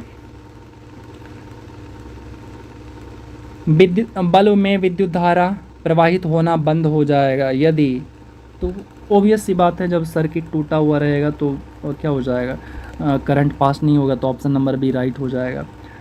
कांच को नीला रंग निम्नलिखित में से कौन प्रदान करता है, तो कांच को नीला रंग जो प्रदान करता है वो करता है कोबाल्ट ऑक्साइड। ठीक है, अगला देखते हैं, फ्यूज निम्नलिखित में से विद्युत परिपथ की सुरक्षा करता है, तो फ्यूज जो है वो जो सुरक्षा करता है अधिभार के कारण, जब हाई ओवरलोड हो जाता है उस केस में। उसके बाद है घरेलू विद्युत उपकरणों में प्रयुक्त सुरक्षा फ्यूज तार उस धातु से बनी होती है, किस धातु से बनी होती है, जिसका कि क्या होता है गलनांक कम हो। ठीक है, किसी चालक धातु के तार में आवेशों के प्रवाह के लिए इलेक्ट्रॉन कब गति करते हैं, तो इलेक्ट्रॉन जो गति करता है ये विद्युत दाब का अंतर होने पर ही गति करते हैं। उसके बाद है विद्युत धारा किसी पदार्थ पर किसी वांछित धातु की परत निक्षेपित करने की प्रक्रिया को क्या कहते हैं, तो उस प्रक्रिया को कहते हैं विद्युत लेपन कहते हैं। ठीक है, इलेक्ट्रोप्लेटिंग कहते हैं। आगे देखते हैं, यदि किसी वस्तु पर लगाए गए बल की दिशा वस्तु की गति की विपरीत दिशा में होती है तो वस्तु की गति पर क्या फर्क पड़ेगा, तो वस्तु की गति पर जो है वस्तु की गति कम हो जाएगी, क्या हो जाएगी, कम हो जाएगी। वस्तु द्वारा तय की गई दूरी समय के बराबर होती है, तो यहाँ पे अगर आंसर की बात करूँ तो यह सीधे अनुपातिक होती है। भौतिकी का वह कौन सा नियम बताता है कि जब दो विद्युत आवेशों के बीच दूरी दोगुनी हो जाती है तो उनके बीच बल उनके पूर्व मान से 1/4 तक कम हो जाता है, तो ये नियम कौन सा नियम कहता है, तो ये जो कहता है ना ये कहता है आपका कूलॉम का नियम कहता है। ठीक है, अगला क्वेश्चन, जड़त्व के संबंध में कौन सा कथन सही है, तो जड़त्व के रिलेशन में जो यहाँ पे कथन दे रखा है, यहाँ पे पहला है किसी भी वस्तु का जड़त्व उसका प्राकृतिक गुण होता है जो उसके विराम या गति की अवस्था में परिवर्तन का विरोध करता है, तो पहला सही है। दूसरा कह रहा है किसी वस्तु का द्रव्यमान उसके जड़त्व की माप है, तो ये भी सही है, तो पहला और दूसरा दोनों सही है, तो ऑप्शन नंबर डी हमारा बिल्कुल राइट है। निम्नलिखित में से कौन सा कथन गलत है यानी सही नहीं है, ये पूछ रहा है। तो यहाँ पे अगर मैं देखूँ कथन को तो ये कह रहा है प्रति एकांक आयतन पर लगने वाला बल दाब कहलाता है। ठीक है, तो अगर यहाँ देखूँ तो ये वाला सही है कथन। दूसरा कह रहा हमसे कि किसी वस्तु पर लगने वाला बल उसकी गति की अवस्था में परिवर्तन कर सकता है लेकिन उसकी आवृत्ति में नहीं कर सकता है। तो ये वाला जो कथन है ये सही नहीं है। दूसरा कथन क्या है, तो द्रव बर्तनों की दीवारों पर दबाव डाल सकते हैं, तो ये भी सही है। तो पहला और दूसरा सही है। ऐसा जो है हमें कहाँ देखने को मिल रहा है, ऐसा जो है हमें कहीं देखने को नहीं मिल रहा है, तो हमने यहाँ पे गलती कर लिया है। पहला और तीसरा सही है, ठीक है, पहला और तीसरा सही है, ठीक है। तो जो कि हमें ऑप्शन नंबर बी में देखने को मिल रहा है, ऐसा हमें बुक में आंसर दिया हुआ है, इसलिए मैं थोड़ा सा वेट करके उसको देख लिया, कंफर्म कर लिया। चलिए आगे देखिए। निकट दृष्टि से पीड़ित लोगों को इनको प्रयोग करने की सलाह दी जाती है। तो क्या चीज़ प्रयोग करने की सलाह दी जाती है ताकि वो उसका जो प्रॉब्लम है वो दूर हो सके, तो उनको जो है अवतल लेंस यूज करने की सलाह दी जाती है, ठीक है। उसके बाद है मानक स्रोत के संदर्भ में अज्ञात स्रोत द्वारा उत्पन्न प्रकाश की तीव्रता को मापने के लिए किस उपकरण का प्रयोग किया जाता है। तो कौन सा उपकरण होता है भाई, तो ये जो होता है ना, ये होता है फोटोमीटर होता है, ठीक है। अगला देखिए, ट्यूबलाइट का चौक क्या होता है। जो ट्यूबलाइट का जो चौक होता है ना, वो होता है इंडक्टर। क्या होता है, इंडक्टर होता है। इसके बाद है निम्नलिखित में से कौन सा तत्व सर्वाधिक विद्युत ऋणात्मक है। तो चलिए इसका ऑप्शन को देख लेते हैं।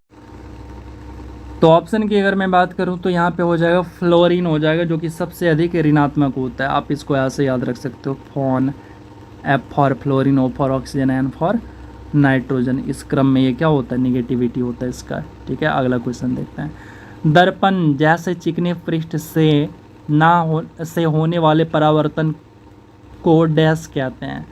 तो क्या कहते हैं, यानी दर्पण है यानी सतह कैसा है, बराबर है, तो ऐसे नियमित परावर्तन इसको कहते हैं, ठीक है।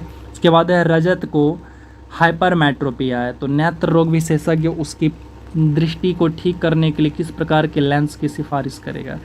तो डॉक्टर जो है उत्तल लेंस की सिफारिश करेगा उसको, ठीक है। यह कथन कि किसी तरल पदार्थ में पूर्णतया आंशिक रूप से डूबे हुए पिंड पर ऊपर की ओर उत्प्लावन बल कार्य करता है, जो पिंड द्वारा विस्थापित उस द्रव के भार के बराबर हो, तो किससे संबंधित होता है। तो ये जो नियम है ना, ये नियम आप पहचान गए होंगे कौन है। तो ये जो है आपका आर्किमिडीज का सिद्धांत है। किस नियम को जड़त्व का नियम भी कहा जाता है। तो ये न्यूटन का पहला नियम जो है उसको जड़त्व का नियम भी कहा जाता है। निम्नलिखित में से किसका क्वथनांक सबसे अधिक है। तो निम्नलिखित में से अगर क्वथनांक की बात करूं तो यह जो है आपका option number C, calcium oxide, इसका क्वथनांक सबसे अधिक है। उसके बाद है निम्नलिखित में से किसका विमाएँ रेखीय संवेग के समान विमाएँ हैं, यानी दोनों सेम है, तो ये आवेग के समान है, ठीक है, इम्पल्स। इसके बाद है जब ऊष्मा का उत्सर्जन होता है तो रासायनिक प्रतिक्रिया को डैश प्रतिक्रिया कहा जाता है। तो उसको जो है ऊष्माक्षेपी प्रतिक्रिया कहा जाता है या अभिक्रिया कहा जाता है। एक गोलीय दर्पण एक सीधा तथा छोटा प्रतिबिंब बनाता है। तो गोलीय दर्पण के बारे में सही कथन को चुनना है। तो देखिए सही कथन की अगर मैं बात करूं तो यहाँ पे ये कह रहा है कि दर्पण अवतल नहीं है। इसके बाद कह रहा है दर्पण एक आभासी प्रतिबिंब निर्मित करता है, हाँ ये होता है। उसके बाद ये कह रहा है दर्पण की फोकस दूरी जो है ये धनात्मक है, हाँ ये भी सही है। हाँ, धनात्मक हमें कब मिलता है फोकस दूरी, जब ये उत्तल होता है। तो हमारे पास जो है ऑप्शन नंबर बी और सी ही सही है। तो ऐसा बस ऑप्शन ए में दे रखा है, ठीक है। तो चलिए आगे देखते हैं। गुणात्मक रूप से में किसी वस्तु के विरामावस्था में रहने या समान वेग से गतिशील रहने की प्रवृत्ति को क्या कहते हैं। तो चलिए बाकी ऑप्शन को देख लेते हैं। तो उसको जड़त्व कहते हैं, जो कि ऑप्शन नंबर डी में है। प्रकाशीय तंतु निम्नलिखित में से प्रकाश के किस सिद्धांत पे कार्य करता है। तो ये प्रकाश के जो हैं पूर्ण आंतरिक परावर्तन पे काम करता है। निम्नलिखित में से क्या एक चालक नहीं है, यानी कौन एक चालक नहीं है। तो यहाँ पे जो है कठोर रबर जो होता है ये चालक नहीं है, ये कुचालक होता है। जड़त्व के बारे में सही कथन की पहचान करना है। तो जड़त्व के बारे में ये क्या कह रहा है, ये कह रहा है कि द्रव्यमान जितना अधिक होगा जड़त्व उतना ही अधिक होगा। तो ऑप्शन नंबर से यहाँ पे राइट हो जाएगा। उसके बाद है निम्नलिखित में से किसने सबसे पहले निष्कर्ष निकाला कि निर्वात में सभी वस्तुएं समान त्वरण जी से गिरती है और समान समय पर भूमि पर पहुंचती है। तो ये सिद्धांत जो दिया था, ये सिद्धांत दिया था गैलीलियो ने, ठीक है। ऑप्शन नंबर बी राइट हो जाएगा। निम्न में से कौन सा कथन प्रत्यावर्ती धारा के लिए सही नहीं है? तो कौन सा कथन है जो कि सही नहीं है? तो इसका परिमाण समान होता है, तो ये जो है गलत हो जाएगा। इसका परिमाण कभी भी समान नहीं हो सकता, ये एसी है, इस तरह से फ्लक्चुएट करता है, ये समान नहीं हो सकता है। ठीक है, तो अगला देखते हैं। अगला कह रहे हैं डैश स्थिति का परिवर्तन है।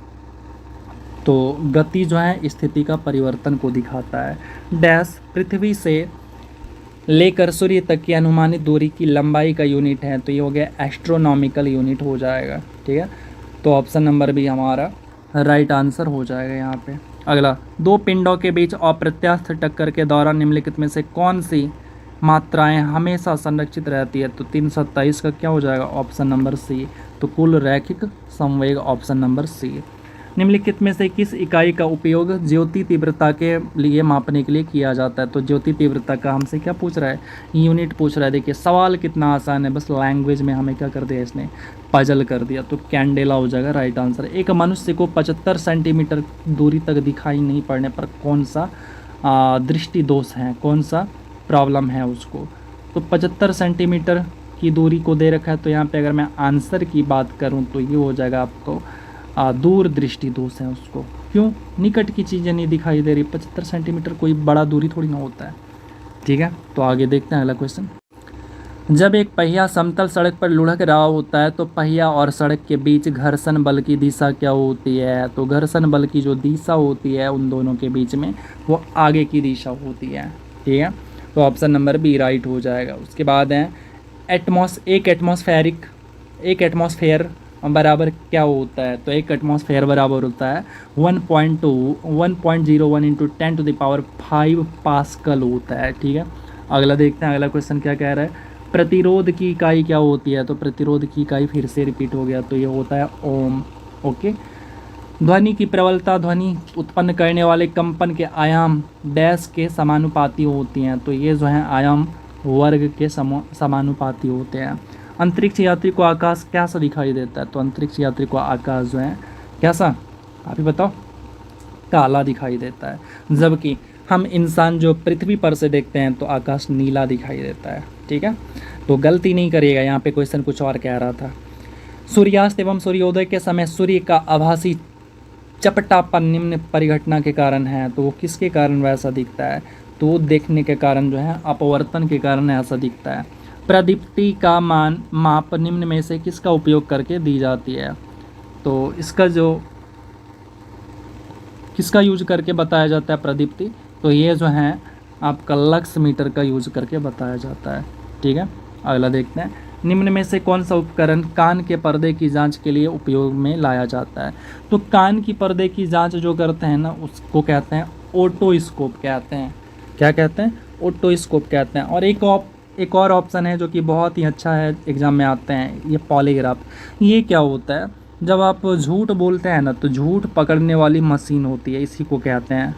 ठीक है, लाइट डिटेक्टर इंग्लिश में कहते हैं।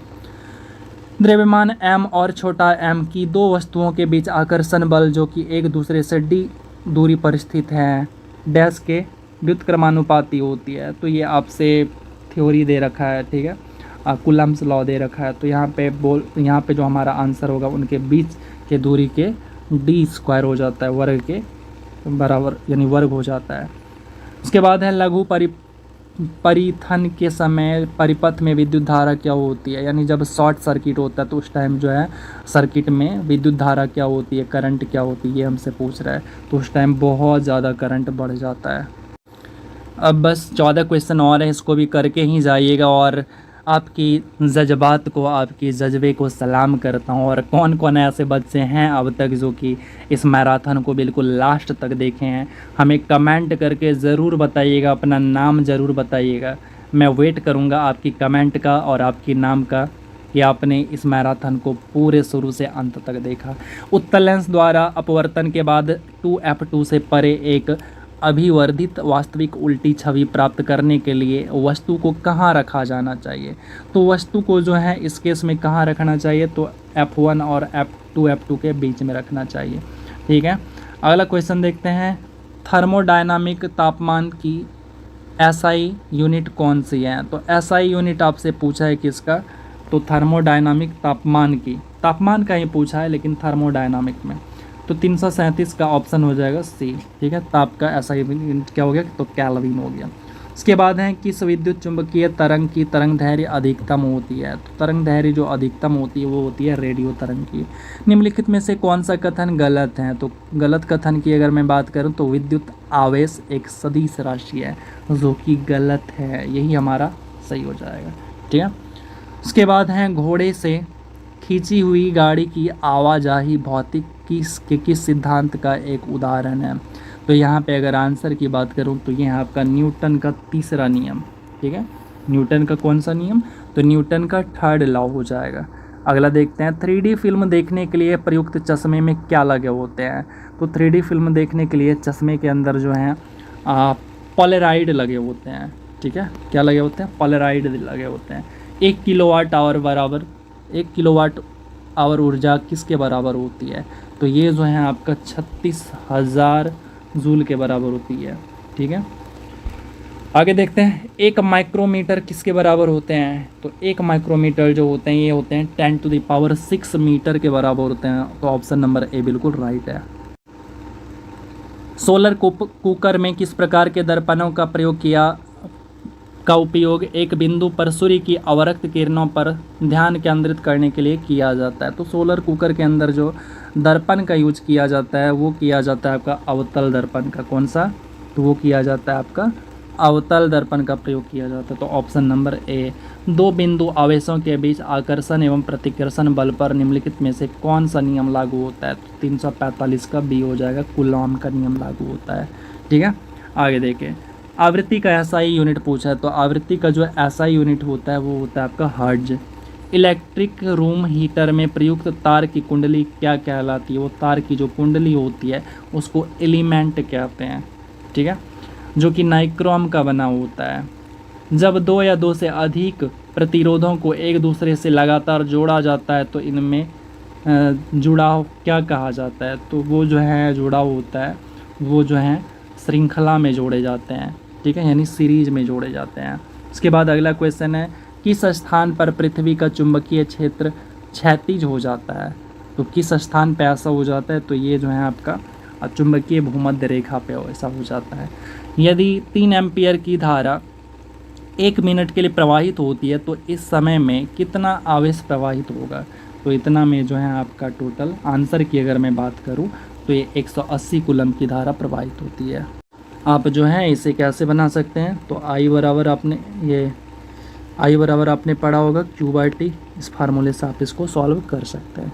ठीक है, तो यहाँ पे हमारा मैराथन हो जाता है ख़त्म। और आपको किसी भी तरह कोई समस्या हो तो आप हमें कमेंट ज़रूर करना। कमेंट बॉक्स आपके लिए है, लाइक शेयर सब कुछ आपके लिए है। आपके ऊपर छोड़ देता हूँ आप मेरी मेहनत को कितना ज़्यादा सपोर्ट करते हैं, अब वो देखना है। तो अब बज चुके हैं जाके कुल 3 बज चुके हैं और मैं 3 बजे आपके लिए वीडियो शूट ये कंप्लीट किया हूँ। और आपको मेरे मेहनत को सपोर्ट करना होगा और मैं आपको इसी तरह से बाकी जितने भी मैराथन है उसको कंप्लीट करा दूंगा। आपको ये वीडियो कैसी लगी हमें कमेंट करके ज़रूर बताइएगा। उससे भी पहले जो मैंने आपसे 4 क्वेश्चन पूछे हैं उसका कमेंट ज़रूर करिएगा। तो चलिए मिलते हैं फिर अगले वीडियो में। Love you all. और आप अपनी ढेर सारी पढ़ाई करो, ढेर सारा टाइम अपनी पढ़ाई पे दो ताकि आप अपनी सपने को जल्द से जल्द पूरा कर सको।